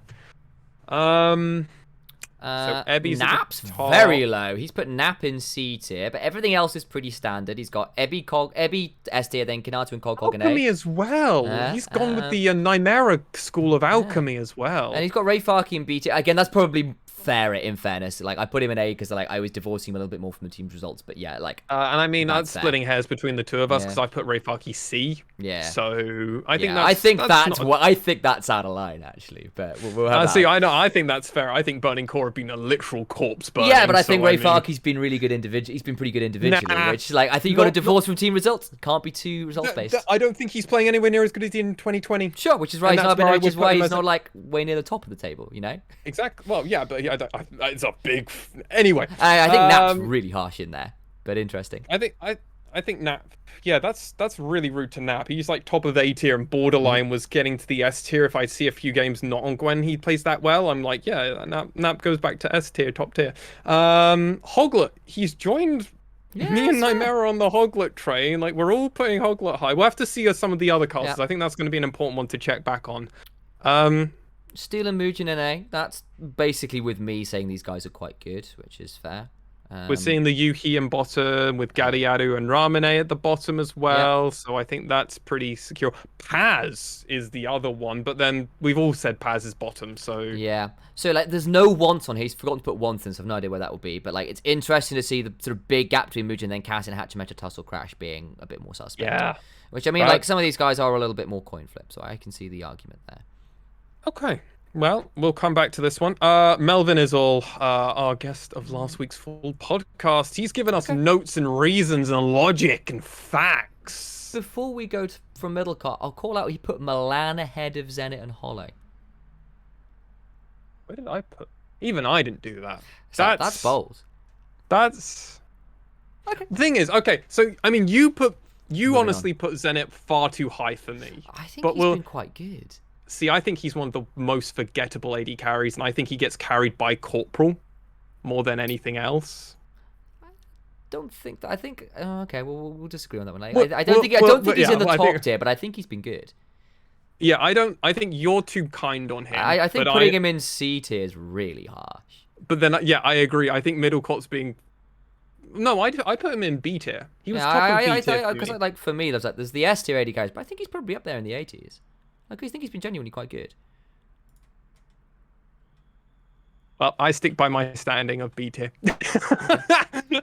But yeah, no, that's fair. That's fair. We could have opinions. I can't think of anybody else. Oh, Megamin above Recap. That's but in B tier. So, but then Recap in B tier. I put Recap in top of A tier. I put him in B tier, I think. You put him in B tier, top of B tier. I think he's been good. I just don't think he's been, like... amazing. Like, absolutely standout. Yeah, maybe there's an argument there. I think, but yeah, we're talking Melvin as well here, aren't we now? Are we moving let's switch over to Melvin. Yeah, let's switch to Melvin. So, Ebby, top. Aria, top. Utapon, top. Crash, bottom. Yuki, bottom. That's the easy ones to just kind of rattle off, I feel. Right, so he's got let's go on top first, and then let's go through each of their reason. He's put Nap bottom of the A tier with the note So, Gwen gap too big. Fair enough. Because like his Gwen is very good, but like, what's he like on every other champion? Reasonable discussion. That's close to the order I had. Like, I put Cog ahead of Kinati, but I think that's pretty fair actually. And we've got Ray Farkey down in B tier. Inno above him, interestingly. He's got Inno relatively high there, interestingly. Inno top of B with Ray Farkey bottom of B. Right next to Apperman as well, to at the top of C tier. Yeah, I think Apperman's struggled somewhat this split, actually, still. He's been okay in wins, but some of the losses has been like, that's unfortunate. He's actually got the same top order almost as me. That's surprising. Okay. What do you think about the junglers? Because he's gone on the same kind of train as me and Nymera and Middlecott with the Hoglet train. Pretty similar to me as well, aside from Hoglet going higher than those two. But that's basically my order as well, aside from Hoglet basically being switched out with Muujin, which is reasonable. I see the arguments. Let's see what he says about that. Consistently impressed me with team fight recognition and general approaches. Viego only being there for lane, so gotta be awarded for me. That's fair. I think the meta adaptations have been really good for this guy. I think his Viego, his Diana, his Volibear have all been really, really good, and I think that's a reasonable take. Maybe I was. I think we should also read out his top part, which actually explains it. Support and jungle are the flippiest roles for me. I don't like to use S tier unless they are far and away above the competition. The competition with the next to no doubt in my mind. Veterans do get a buff during Super Week though. That's fair. I see the argument. For me, I was just stratifying players by how good they are role-wise. And that's why it's been important that when we do this, that everyone gives their reason. Hachimecha can't put a finger on it, but I can't back this player. I will ponder this further. Interesting. Okay, bit of a gut reaction there. Fair enough. That's fine. Yeah, like not to dwell too long on this, but I get what he means, because actually there is a sort of thing where Hachimecha can sort of stop farming in the mid game and like try and do stuff, and if that doesn't work out, it looks kind of rough. But I actually think his early game pathing is very strong. I think his versatility on champs, like everything from Skarner to Hecarim to Kayn to all this stuff, is quite good. I think he's a good leader in team fights as well. He's a good sort of tip of the spear. But you're right, there are some moments when Hachimecha can kind of be like, what have you actually done for the last 5 minutes? And the question mark right there. And like, that can be problematic. So yeah, I see that. Yeah, I do agree. It is kind of crazy though that we're thinking that. Well, we'll see where the rest of these tier lists go, and we see how much weight we want to put on them. But that's impressive. I think there's some good stuff here. They've also agreed with us that Tussle and Crash bottom. So that's fine. Dasher has got a quick note on them. Arya, just undisputed for them. And this is actually really important because I like this because of what Callum has put here. We really get to go 1, 2, and 3. We know exactly where they're standing. We know that Arya, Ebby, and Utapon are always going to be the top of the top. Dasher, I can count on one hand the number of times Dasher has not impressed me this split. Shining light of the team, and hopefully we can find success with supportive style if Zenit performs. Yeah. Thank you, Melvin. Thank you, buddy. There have been some moments where like things on like the set game where he absolutely ran over people. I think he had one this week as well where he was on something a bit more supportive, and Zenit got to carry behind the scenes with those ones. Like, it was really good to see another string in the bow, and Dash looked really good doing that. So that's fair. Yeah, he looks so sick. The Akali game specifically is the one that I'm really thinking back to, where it's like that one where it was just amazing. Yeah. Yeah. Anything else egregious here? I think it's fine. Okay. No one else in A tier, actually. That's the other thing for mid laners, right? Yeah, interesting with the ADCs he's put Utapon ahead of Honey. Worry the Jinx 1T trick wasn't just a meme. Worries are very close to being deleted. So like, we're just a bit afraid of it just being Jinx 1. Fair enough. I can see that. That's fair. Interesting to see Sol down in B tier. He's got Hollow above them in A. So it's Honey and Hollow in A with Sol just below. Interesting. I mean, obviously he's come in a little. He's only come in this split, so there might be a little bit of us being coloured by Sol's really good spring split. Gango. But then actually, I think that might be a good thing that we're getting this kind of perspective, right? Because how much of that are we coloured by it? Yeah. Kind of too much. Can't get it done. So he's saying like he's got Ramone ahead of Garyadu in C tier, so not quite as low some of those ones. Megumin's still a little bit low, but like the ADC's got a little note for Gango he's got in C tier with Zenit and Milan, saying can't get it done with resources handled them. Kind of unfair though when they play 4v5. What can you expect of them? And yeah, it's sometimes a bit of a problem, unfortunately. Yeah, I lost you there. I lost you there for a second. Do you mind going over again? I lost you too, buddy. Don't worry. It was a the mutual connection losing of one That another. wasn't good. It was just around Gango. I think it's very interesting because obviously his placement of Gango is the lowest that we've actually seen, which is interesting.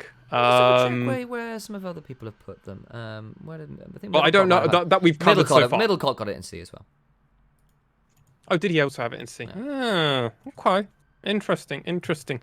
Nemo is apparently the best support player according to Melvin at the moment, with the thought current Thresh form is no joke and has potential to warp a draft for the rest of the split if the PBE nerfs are brutal. There are a few things out there, yeah, for sure. See how the splits do come, but that's bold to put Nemo that high. He's been very good, in fairness. Like, I see the argument. Him and Honey have been really wonderful. Yep.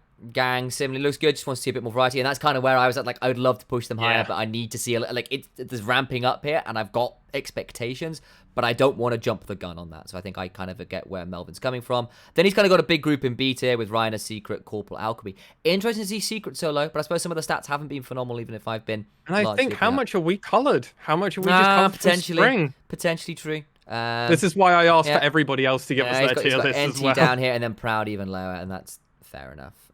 Fair. Alchemy in B tier is a little surprising for me, but I mean, in fairness, in the wins he's been good. I just think in the losses it's been bad. And but then again, I will also say, you know, Milan is not the strongest lane, so that doesn't help. No, he doesn't have Gango. I'll also say, like, there is just an element of the coin flip, right, with this team in general, and like him and Cass intend to be the brunts of that, but that's just support and jungle sometimes, which is maybe why I gave Tussle and Corporal a bit of a pass on some of those like bad stats in losses. And maybe I should have done the same for Alchemy, so maybe there's an argument there. That's what I get for doing my tier list a little bit like, this will do. It's like, why some of this discussion here is quite important. Cool. Let's switch over to Midnight. He hasn't done all of it. He's only put the players that he felt comfortable in placing. My boy, yes. So obviously this was a Midnight special because Arya isn't in S tier for some reason. Okay. Obviously we've also got the Corporal in #1 support because Aussie pride back one another. Our Corporal has been quite good. He has been very good. I mean, Yuhi in bottom. At least some things have always been consistent among everyone's tier. Like, okay, so he's got, like, it's really interesting. He's got Ray Farkey in S tier, just ahead of Ebby. He's got Once in A tier and Proud in B tier, alongside. So it's like he's got Ray Farkey. So the thing is, I know he's cast some of these Burning Core games, and the thing is, I absolutely know in some ways what he's getting at. I'd love to see him defend this, but I know there is an element of like, look. They are the guys you can see have got mechanical prowess and trying to get things done in the game, and it just falls apart in the mid game because the team cohesion is not there. But individually, these players are quite good. And I can sort of see the argument if that's your kind of criteria, even if this is sort of a real hot take version of that. Agreed. Let's move over to Chimo, because I think that's the best way. When we have something that's Chimo, you're in chat as well, so this is going to be an interesting one. Right. I'm just going to scroll over so you can sort of see he's got some team rankings too. Oh, we'll do the team rankings after we do all the player ones. But for sure. Kinatu S tier. Interesting. Steel S tier. Honey S tier. Corporal S tier. Okay. Where's Arya? Top of A tier. Where's Arya? Top of A tier. Okay. Outside of that, let's do the ones that we're always expecting. We've got the double Nation, the coin flip that is Nation. Either he can win the game for you, or he will be the worst player apparently on the Rift, worse than Yuhi. So that's impressive. This is the quote he's put in here. Sometimes just doesn't build, and I know what he's talking about because the game has got Chimo incredibly angry, where he did not build anti-heal and made Chimo exceptionally angry. That was that's going to be an whole of Press Gaming Act not building anti-heal, except for Nap. Nap was the only motherfucker to build anti-heal, and of course Nap was the one that built anti-heal. That's why he's A tier. That's why he gets away with it. Okay. I think interesting to put Kanata so high there, but yeah, interesting. Okay. Yeah, Kanatu's the surprising one. Outside of that, nothing super egregious. Inno and Paz down towards the bottom. Really low. Zenit really, really low. Yeah, it just doesn't rate him. Fair enough. Milan being pretty high. C, Hollow also being very low, interestingly. Yeah. Hachimetra in C tier, even though the team is currently top of the standings. Okay. Thinks it's all Kanatu and nothing about Hachimetra. We'll have to figure that out. But outside of that, I actually think Nothing a lot of this super stuff egregious. kind of You've got Utapol and Sol in A tier, like that's fair. See the arguments there. Gang Nemo Secret A tier, reasonable. I can also see the reason that if you're only putting one person in S tier, that you put Honey over Utapon. Yeah, and I think if you've got the A tier, Aria, Dasher, Recap, Nation, like that's fair. They've all been relatively good. Yeah. But it's interesting. He's got the Nation in two places, like sometimes really good, sometimes incredibly poor. That's fair. Yeah. Ace being kind of further down is interesting as well. That is a little surprising, but I mean, I also put Ace top of B tier, so it's actually kind of that. But then I think some of the mid laner stuff I've scooched up a bit, and some of it scooched down. Let's move on then. Whatever. Reed doesn't want to show it, but we're showing it anyway. All right, what have you We're done? showing it anyway. We're showing it anyway. Anime name bonus for Megamin to put them in S tier. All right, buddy. Got Dasher up there as well. Fair enough. He's just put Church of Aria way up at the top as well. Yeah, Aria and Corporal apparently just ascend above the tier list. I mean, outside of that, there's not huge amounts of madness in that. Maybe I will say Appamen being that high and Nap being so low. I'll call out being a bit interesting. Yeah, that's probably the big one. I'll also say I think it's a bit harsh to put Mujin behind Cassin and stuff. I think he's been much more consistent than that, but we've had that argument already. I mean, everyone that he's honestly put in question mark tier, including Milan, I actually can kind of see the argument for, and the reason that you put Milan and Alchemy together at the same place in question mark tier, I actually kind of get what they mean by that. Like, yeah, Gango and also Enti also being paired at the very bottom as well. I actually think that's an interesting assessment. I don't know why Yuki's getting a pass though. Yeah, thinks they've been okay. In fairness, like, there's a bit of us coloration because I actually think Yuki's won one or two okay games. I just don't think my problem is he's been given a lot of resources and not done as much with it as I would like. Whereas I can sort of see, Gango like just failed to convert even harder, and Milan has had some very poor laning phases. He has. So far, the best list because Yuhi's higher up. I see Yuhi now. Nothing else in here is super crazy. I mean, Gang being up in S tier already. I mean, like, guy's really good, but I see perhaps a little bit brand name recognition. Not necessarily the entirety of Sengoku Gaming in this list. Just the bottom He's just done, at the bottom of here, Sengoku Gaming. Okay, fine. I see the argument. I feel bad for Cross Gaming Axe bot lane now. I'm like, wow, you're gonna put them like that? You're gonna do them dirty like that? That's moving on. Moving on. Yeah. Okay, so Formal has got a different tier already. He's got Nar tier, Ocean Drake tier, Blue Buff tier, and an AD Cannon tier. Interesting that Nar tier is the S tier. Somewhere out there, LS fans screaming in rage. So he's got his own rules. This is summer split only because this is the only split he's been following. Only one player must be in S tier, so he's only allowing one of them in the top tier. He has also got his tiering on the opposite side. And no more than 3 players per tier. So this is interesting. So he thinks Cog, Steel, Aria, Honey, and Secret are the top of the top at the moment. Okay. I see the arguments. Falls in line with your kind of thinking. So, I mean, of course, you're going to be like, yes. Yuhi and Milan, bottom of the C-ish tier. We're putting them C+-ish, which is fine. Doesn't have as much Aussie pride for Corporal. Interesting. Which is... I mean, again, he's been a little bit more coin flippy, like, and some of the losses it's been a bit rougher, and some of the victories it's been really good, which is kind of with my thinking. But I see the argument. Proud above that is interesting, though. Don't get me wrong, I'm aware they've cast a couple more Burning Core games, and I'm aware that Proud has got mechanics to his name. It's just like the team themselves are not clicking, and I'm aware that probably, like, how much do you color that into your rankings of individual players? I mean, Ray Farki's one of the lowest rated players. Yeah, well, it's interesting that's down there. Yeah, I'd love to see the argument on that one. So yeah, he's got Ray Farki and Paz down towards the bottom end of it. Tusters and Crash down towards the bottom for Jungles as well. Fair enough. Once and Hoglet up in B tier. I see it for once. I think perhaps a little harsh on Hoglet, though I will say Hoglet has got the most combined tests per game of any jungler. Guy just dies a lot. He's not a KDA player though, so yeah, I mean, like, true, but like I could sort of see like some arguments that's like, okay, yeah, this guy just gets fights a lot, and sometimes it doesn't work out, and sometimes it does. And maybe that's why Axis are partly messy, but they're winning games through it, so you can't complain too much.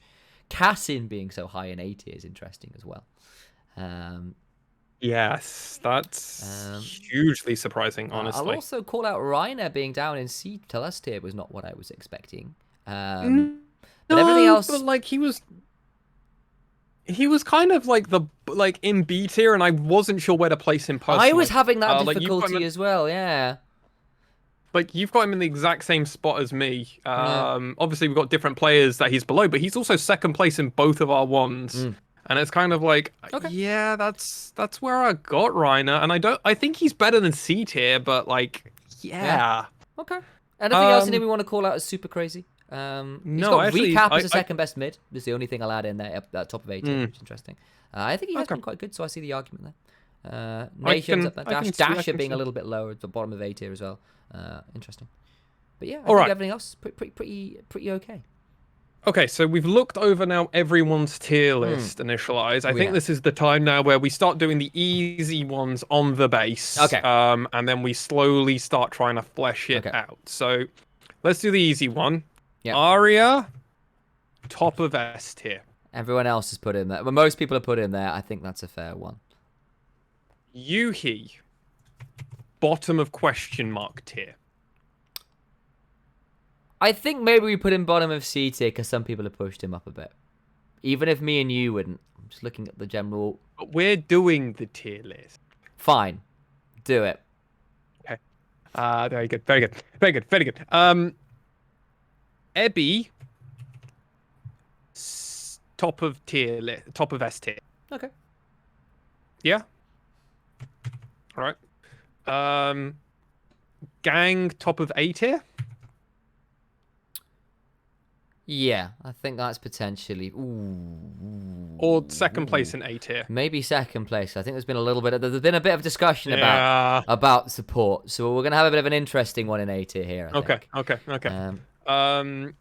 Who's top of ADC? Honey, right? Honey, I think probably. Yeah. And then for me, I think probably you can put Utapon next to him. I think that's been relatively universal. It gets a little bit more complicated after that. Agreed. Jungle. This has been very variable, but I think potentially Hoglet. I think potentially you go top of A or bottom of S. I think go Hoglet, Steel, Muujin in A. I think that's probably fairest across most of us in A. Okay, so Hoglet in that order: Hoglet first, then Steel, then Muujin. I think I'm just looking across various people because I think Muujin's been the most varied of those ones. If I look over people, so you've got him a ways down in B tier. So's Al. I've got him way higher. Middlecot's got him pretty high in A tier. Melvin's got him in A tier. So I think that's probably fair. Sure. Yeah, I mean, Formal has him top of A tier, but then he's got Steel and stuff. So yeah, I think that's probably correct placement. Amazingly, we might actually not end up with a single jungler in S tier. I think they have been a little bit more coin flippy. And some of the people I was expecting to go, yeah, you're running this game over. It's like, okay, Hoglet's been doing that, but he's also been like just getting in fights he shouldn't have been getting in. Steel's been doing Hoglet things that we've been seeing since 2020. Steel's been good, but he's been a Shaco one trick over the last couple of weeks. And then, like, again, until people force him off it, he'll keep doing it. Muujin, right? Yeah. Can they just ban LeBlanc? Anyway. No. You don't ban the shakeout. You just ban LeBlanc, and then they don't do it anymore. Okay. Are there any other like Paz bottom, right? Bottom of C tier. Bottom of C tier. Or you can put him in question mark even if you wanted to. I mean, I'd like to put him in question mark for the moment, where we can move him later. I think it's probably fair considering how people have put it. It's Kinatu second. Probably put him in like A tier. I think top of A or bottom of S is probably the correct spot. And then because I'm doing it, I suggest Cog, then Nap would be my next people in there. I'm not going to argue. I just want there to be a gap between Kinatu and the next person. Like one gap, just one cell. One cell.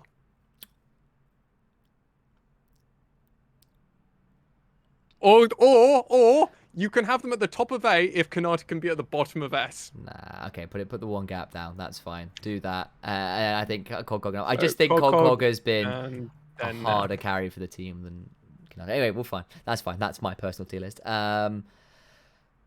you drive a hard bike. Then let's do Inno. I think Inno is B tier, like tried maybe and true. top of C. Ah. So who are we Because I putting would in B tier? I would Then? put potentially I put Inno and then Apperman. Inno, so where's Rayfaki going? I put him in B. I think he's been the most variable across people's. Again, I think you just put him somewhere in B. So Rayfaki, just middle of B somewhere. Middle of B, and then we're going like Inno here, and then Apperman here. How does that look? I think that's probably fairly fair. Maybe you can flip Inno and Apperman, but I think Apperman's also had some very poor games, even if he's had one or two decent ones. I was thinking, Inno has largely been a bit more consistent.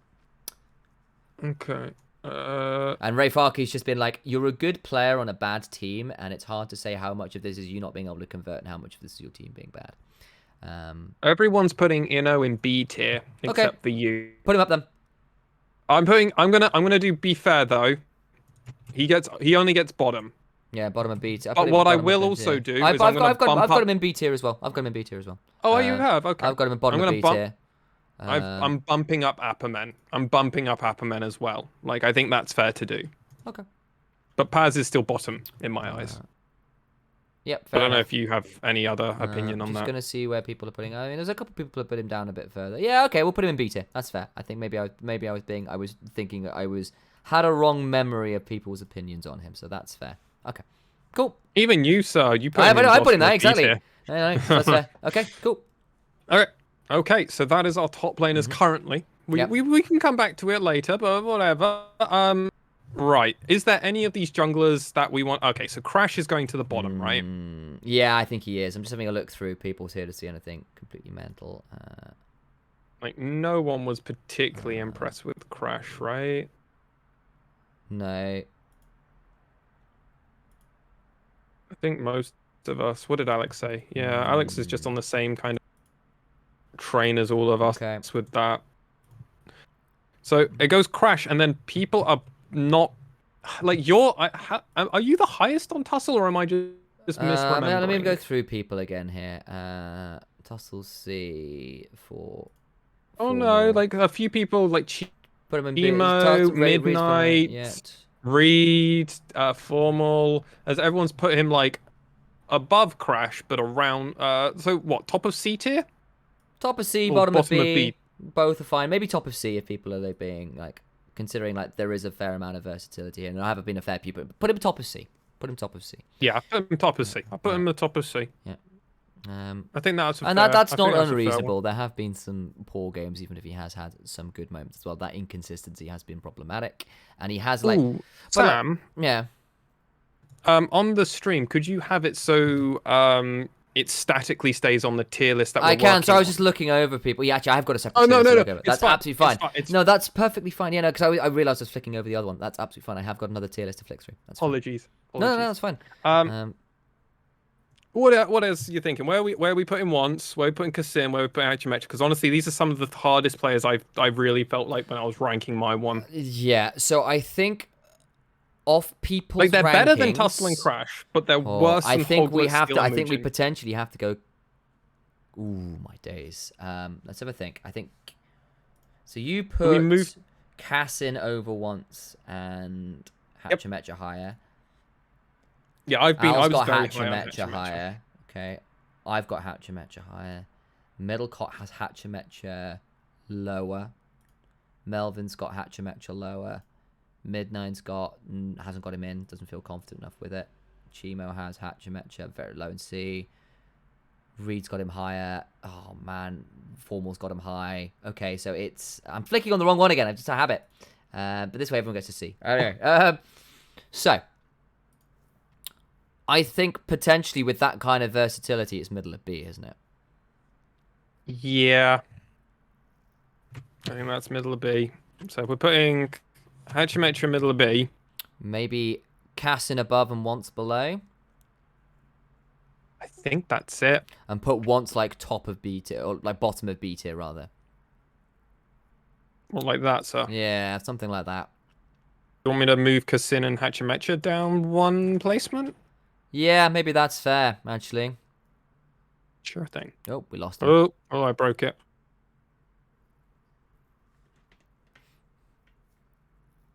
Oh, that doesn't... Go on. What have you done? There we go. Hang on, let's fill that in with that. What green color is this? This nice. This very nice. Oh no, what's the green color? Oh, you've done it. That's fine. Phew. Already done it. Okay. Mid laners. All right. So, mid laners. Is anyone at the bottom? Gadiadu and Ramune are the bottom two.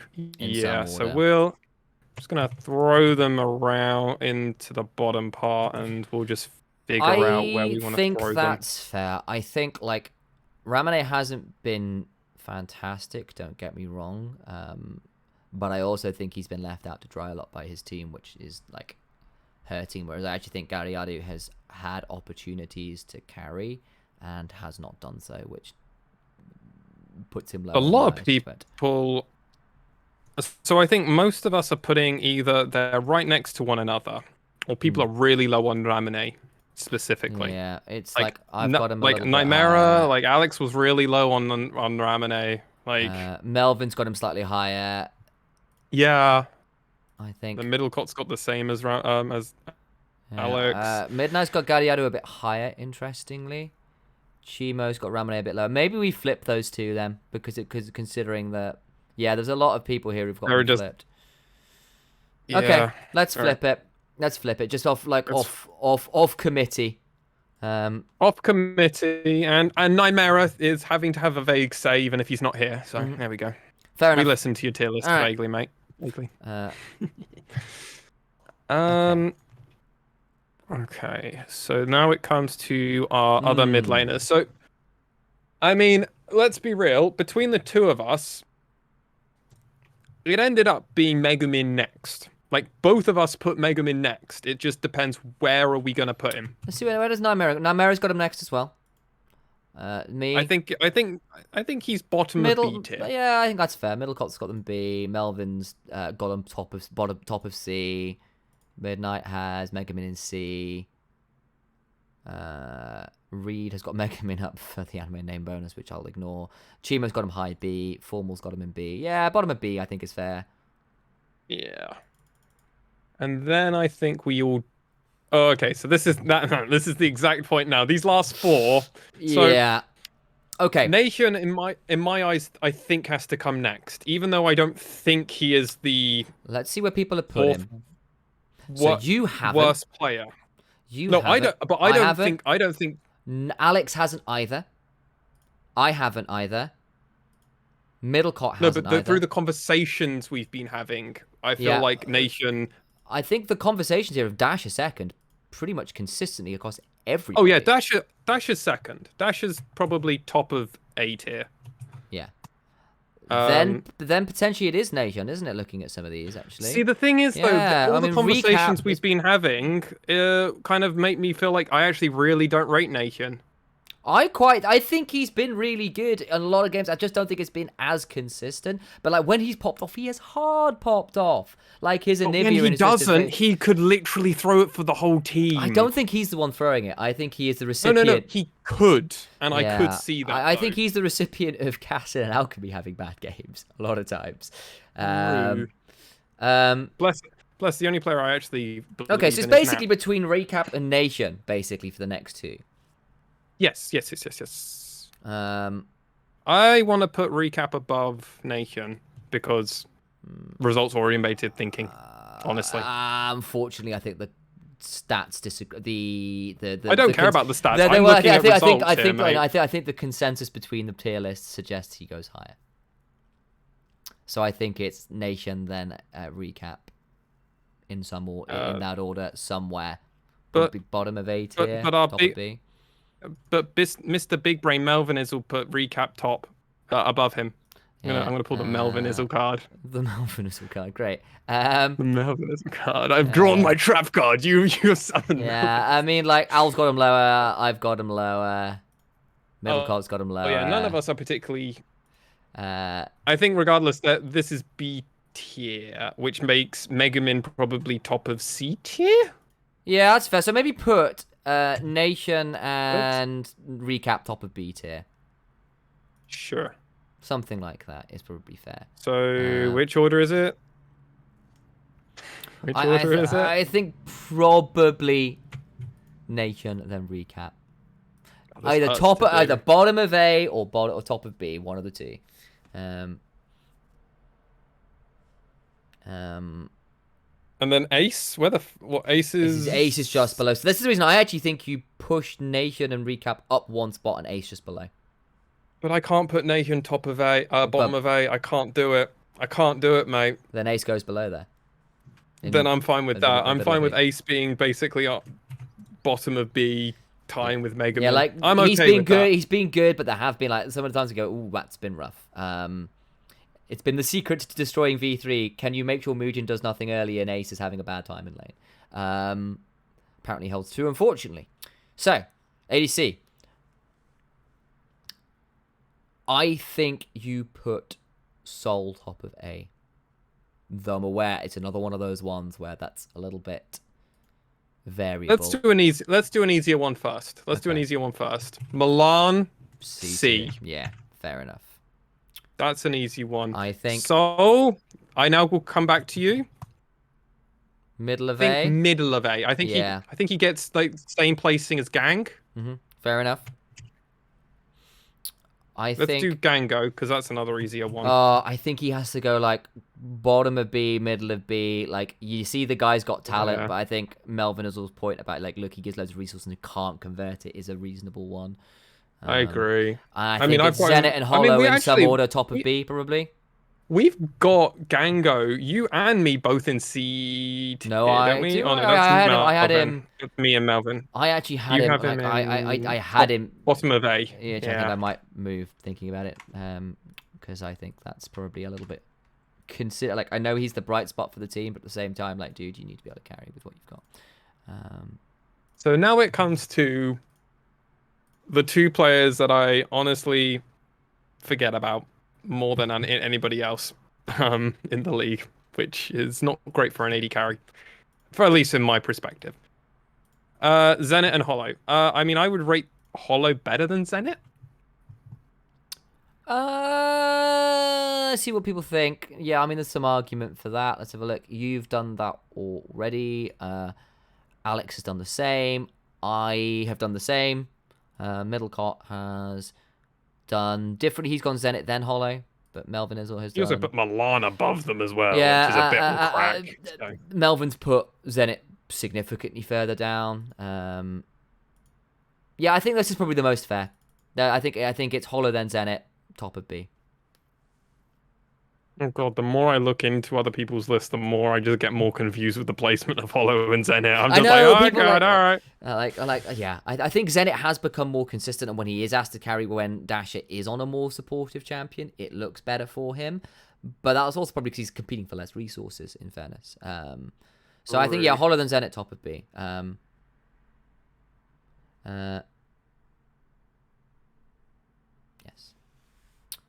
All right, let's let's put that there, that there. Okay, that's something like that's fair. Or you can push those two down one if you want to have Hollow top of B and Zenit just below. Which would you prefer? I think potentially you push the. Oh, I don't mind. Your call. I actually with really their don't current mind. spots. I'm more than happy with their current placement. I think there is definitely a divide between Honey and Utapon. Soul is the best, but he's not like I'm not like, oh, it could be close in some days where I'm like, yeah, like there are positions where he could carry and hasn't, even if he's got good stats, and like he's been doing it pretty well. Don't get me wrong, but it's not been as good as Spring, so that's fair. Agreed. All right, support. Oh, this one's going to be fun. Okay, so then that brings us to. So Alchemy, let's just put at the bottom. I think so. You've put him down there. Al has not. He's in B tier. I put him down there. Middlecott has not. Melvin Azul has not. Midnight how biased are we? has C. That's the reason I'm careful here. Chimo saw down. the right way Formal though, has. as did Reed. Formal's put them bottom of B. I think, I think potentially top of C off that. Because he's been very coin flip, yeah, I think, off that, unfortunately, it is. All right, well, I'm going to put this on, I'm going to get this recorded now. Go on. When he runs it down, the two of us, told you so. All right, there we go. Okay, now I've got that recorded, so when Alchemy runs it down, and then I can tell them so. I got that recorded now. Alchemy, top of C. So are we putting NT bottom of C? I think potentially, yeah. Or is he in question mark tier land? I'm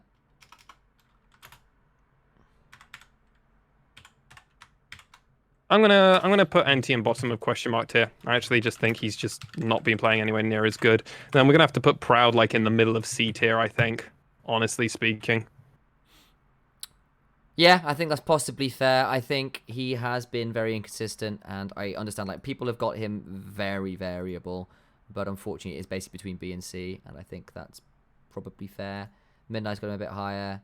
Chimo certainly does not. Reed doesn't. Formal's got him pretty high. Yeah, okay, this is fine. We'll keep him top of C. I think that's probably reasonable. Okay. So then so we've got NT at the bottom question mark, Proud in the middle of C, Alchemy top of C. Do we then put Nemo in like B tier or A tier? Ooh, this is a hard one. So you've got him in top of B. Top of B. Al's got him bottom of A. I've got him bottom of A. Middle column's got him bottom of A. Melvin Izzle has got him top of A. I need to see something that isn't. I need to see something that isn't a Thresh. Personally, look this good. I think he's been. I think the thing is that Thresh has been really, really good. The Thresh has been really, really. Look, really I'm seeing good, a lot of people don't make a career just through. Pretty much everyone's got him in A, so I think we put bottom of A. Okay. All right.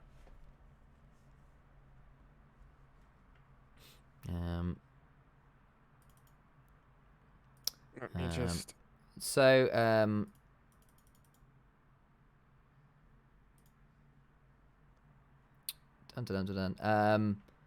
yeah, Chimo, just to clarify, the stats I'm running off are GOL ones, and Zenit's at 9.7 CS a minute. Oh, don't use GOL for support stats. Use Oracle Elixir. This is for I thought GOL was fine for CS per minute. No, it gets Zenit. The moment that you play a Senna game, everything gets screwed. So yeah, so this is not have so that's not got it included for that in CS per minute. GOL includes it. No, it hasn't.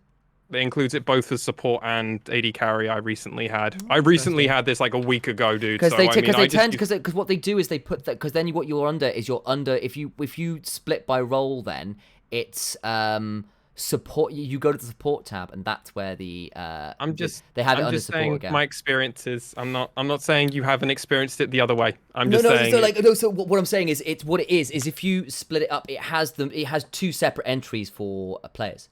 So one is under support when they're playing Senna. It's not under the AD carry. So they have an AD carry stat line. But remember, Zenit played carry Lee Sin, so it got really screwed over because Corporal was on the Senna, so it got really awkward.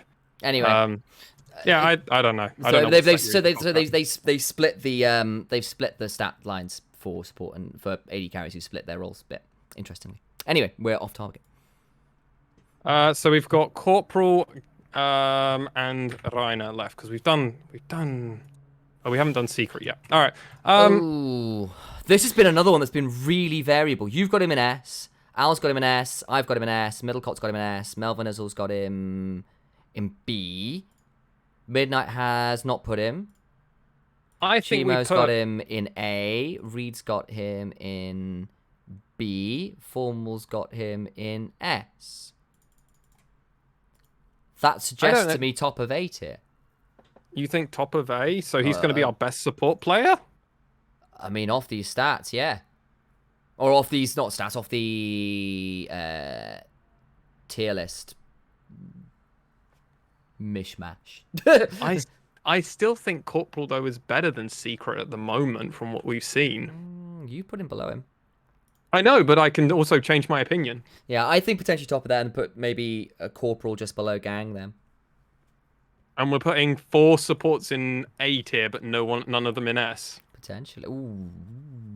That feels wrong. That feels maybe like we're put Secret, out. but maybe put Secret bottom of S tier then. That's what most people have done. Even if there's been a bit more variable. I think that's potentially one that could be interesting to see whether that sticks there. So where are we putting Corporal? Let's have a look. Where do people put him? So you've got him second. Al's got him third. I've got him fourth. Middlecott has him third. Melvin's has like him... going like 5th or 6th. He's got him 5th. Midnight has him first. Chimo. Corporal is top. Interestingly. Reed, top. Formal. Yeah, he does have him top. Formal. B tier. B tier. Okay, so... Either top or B, it seems to be. Okay, so maybe what we do here then, because again, it's a little bit one of those ones been a bit more variable, is we move Nemo up one and put Corporal below that. Oh, I think Corporal's been better than Nemo. Well, but interestingly, if you want to use stats, you put like second. Corporal is that's actually true. always... So let's put third. Okay, that's fair. But put Corporal just behind Gang then. I think that's actually fair. I've forgotten some of the initial. You think he's been better than Gang? I'm sorry. I'm saying put him third. So Secret, Gang, Corporal. That's what I'm saying. Okay. So just behind Gang. Yeah. How many of us are also just rating Gang too highly just because we know he's a really good player? He's had a couple really good weeks on a trot though. Like his Rakan game with the Shaco was really good, and he had the double Nautilus game in week 3 that was really, really good as well. Like he was nearly the support of the week that one as well. True. Reiner, middle of B. B. Yeah, I think that's fair because like that is such a weird split, but I think it's probably fair. Yeah, absolutely. All right. Now before we conclude and say we're done, we need to do our team tier list very quickly. I've not actually done mine. I've forgotten to list mine, so that's problematic.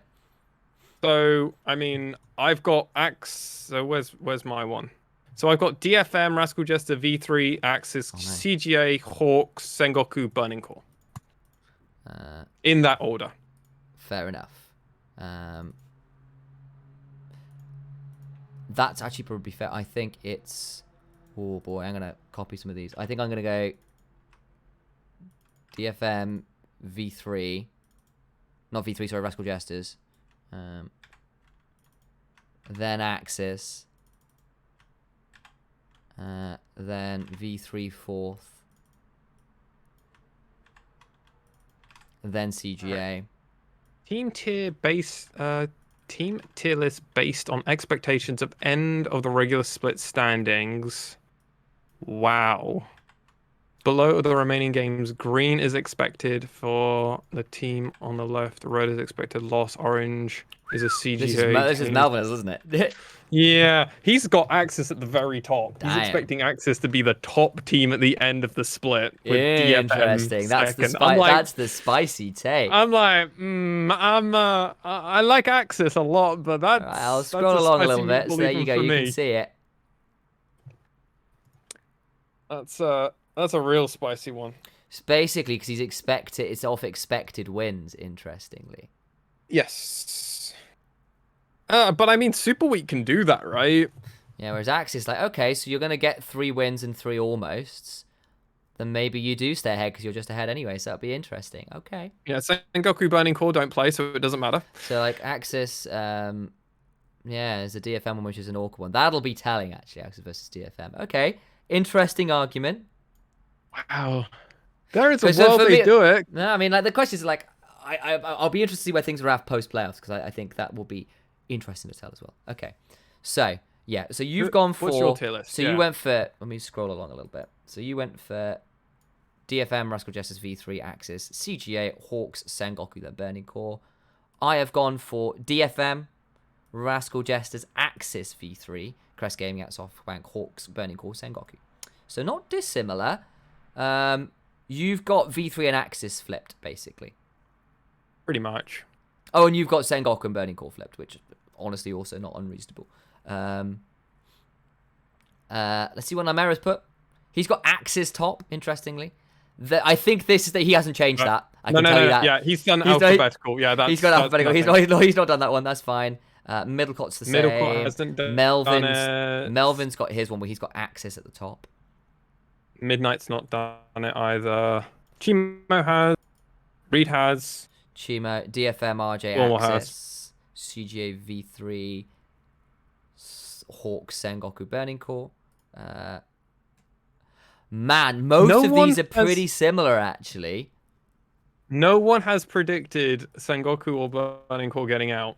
No one has predicted. I know. So what do we do with the... Okay. So what are we doing with the base standards here? Because pretty much everyone's got the same with basically Sengoku and Burning Core fighting for that 7th, 8th. Unfortunately, you've got... So I think we put the two teams down in 7th, 8th, and we just figure out which version around we want to decide with. I think most sensible people have also got DFM number 1.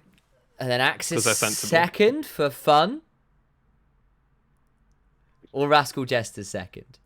Because you've got. Do we want Rascal to be right, Jesters. or do we want to? I've done Rascal Jesters. Middlecott's not done it. Melvin Azul's got Axis first. In fairness, that's got to put some weighting in. Midnight hasn't done it. Chimo, Rascal Jester second, Axis third. Reed, all right, Axis second. Oh man. How many people have put Axis second? Most of them, isn't it? Formal expects a big drop down. So it's kind of a flip between. There's a lot of Rascal Jester second, a fair few Axis second. Let's do the safe thing and do Rascal Jester second, Axis third. Yeah, fair enough. And then it's I think that's pretty much weirdly enough to say the safe thing. Then it's. And then it's mostly V3 next, right? Yeah, I mean, save that. Yeah, mostly V3 and 4th. Yeah, then it's mostly CGA. And then it's mostly Hawks. So I just need to move these two down one spot. And then go like that, and then go like that. Is that the general consensus tier list? Yeah, I think the thing is, like, you've got Sengoku ahead of Burning Core. I've got Burning Core ahead of Sengoku. I mean, Nymera has... Oh, wait, no, because Nymera didn't do Sengoku ahead of... Okay, I think at this point, I think you probably put Sengoku ahead of Burning Core on that one. That's fair. If we're expecting some recovery there. Let's do that one. I think that's probably a reasonable option. I'm just double checking to see if anybody else has anything crazy different. Most people have put Hawks around the 5th or 6th mark, and it's going to depend on where things go. Okay. I think that's fair. So, is there anything else here we want to switch around? We want to change? We want to think about? Potentially not. I think potentially what we do is we run down our tier list and get out of here because it's been a long one. It's been a very long one. Far longer than we thought this would probably be. That's because we did the games as well. That's why. We did. Right. So I'll do top. Let's do into. We'll swap over. Yep. So for the top lane, we've got Ebby in S tier, and then in A tier we have Kinatu, Cog, and then Nap. There is a gap between Kinatu and Cog, but it's only a very tiny gap. Then. In the middle of B tier, Rayfaki, with Inno at the bottom of B tier, with Appamen more in the middle of C tier, and Paz in No Man's Land. Yep, that's fair. And then for jungle, it is no one in S tier. Interesting. Surprise. I know. Then it's Hoglet, Steel, and Muujin in A tier. Then B tier, kind of a bit further down, not known quite top of B tier, is Kaz and Hachimetron once. A bit more coin flippy there. And then C tier is Tussle. And then in that question mark tier is Crash, who's been having a really rough split. Yep. In the mid lane, we've got Arya at the very, very top for There Is a Church after him. And then in A tier, there is Dasha. And that's it. We are saying there is a huge disparity between the top level talent of mid laners, I'm guessing, and then everybody else. Because then we have... Yeah, I can't disagree with that in some ways. Yeah. Then we get over to the lump of Nation and Recap with a bit of a gap, and then Ace. And then at the very top of C tier, it's Megumin knocking on Ace's door. And then at the very bottom, we have Galliano and Ramune, who in some people's eyes you can switch around, and actually Galliano's in No Man's Land, and other people, Ramune's in No Man's Land. They're very much at the very bottom of the bottom. For ADCs, we've got our pair of S-tier wonder kids, namely Honey and Utapon, who have been looking very, very good. Honey, in particular, is pretty damn good, though. There have been some potential concerns, like, okay, so what happens if Jinx is not a thing? We'll find out, I suppose. Then A-tier, it's Sol and Hollow, having a pretty good time in the A-tier. Then B-tier, kind of top of B-tier is Zenit. Then it's Gango towards the bottom end of that one, who's been getting lots of resources and doing well in lane, but not being able to convert it. Then C-tier is Milan, top of, so just behind Gango. And then bottom is unfortunately Yuhi, who has largely been not having a great time, though Burning Core have not been having a great time. And for our support players, Secret at the very bottom of S-tier, snuck in at the very end, but we and ahed for ages, and then we decided. Then in a very particular order that only me and Initialize truly understand, it goes Gang, Corporal, Nemo. Then we go down to B tier. In the middle of B tier, it's Reiner, who's... God, what's going on, mate? And then we have Alchemy at the top of C tier. I'm still surprised that happened. And then we get Proud in the middle of C tier, and then NT is in no man's land. NT's been struggling. Some of those mid-game fights have been... Mr. Consistent he used to be. Yeah, no more. Not at the minute. Yeah, and I'm aware that Proud's ranking here is a very variable, and there's an element of, like, he's not the easiest to lane with, though. He's been team fighting okay as well. It's been weird. It's been weird. Anyway, that's that. And then if you could do our teams. Absolutely. And of course, our team tier list, as it stands, we're expecting DFM. And we scroll over a bit so people can see it if they are on stream. DFM in first. Rascal Jesters in second. Axis in third. V3 in fourth. CGA in fifth. Hawks in sixth. Sengoku Gaming in seventh. And Burning Core dead last. Though interestingly, we did think that there was at least more signs of life from Burning Core this week's game than Sengoku's. There's a little bit of hope for Sengoku with the talent to turn it around, potentially. Anyway, discussion for another time. Absolutely. And with that all said, ladies and gentlemen, you can catch this podcast on all audio streaming platforms as well as on YouTube. Like, comment, and subscribe. And if you've made it this far, well done to you. Tell us what your personal tier list should look like, either from your favorite player, favorite team, anything we got wrong. Let us know in that comment section down below. Review us on iTunes, full 5 stars, and all that jazz. Yeah. And let us know what you think of the podcast. Best thing, worst thing, who knows? It doesn't really matter. But for myself and Initialize, thank you so much for watching or listening, ladies and gentlemen. And we'll see you all very, very soon. No questions this week. We don't have time. Bye-bye. No time. Bye. Let me leave.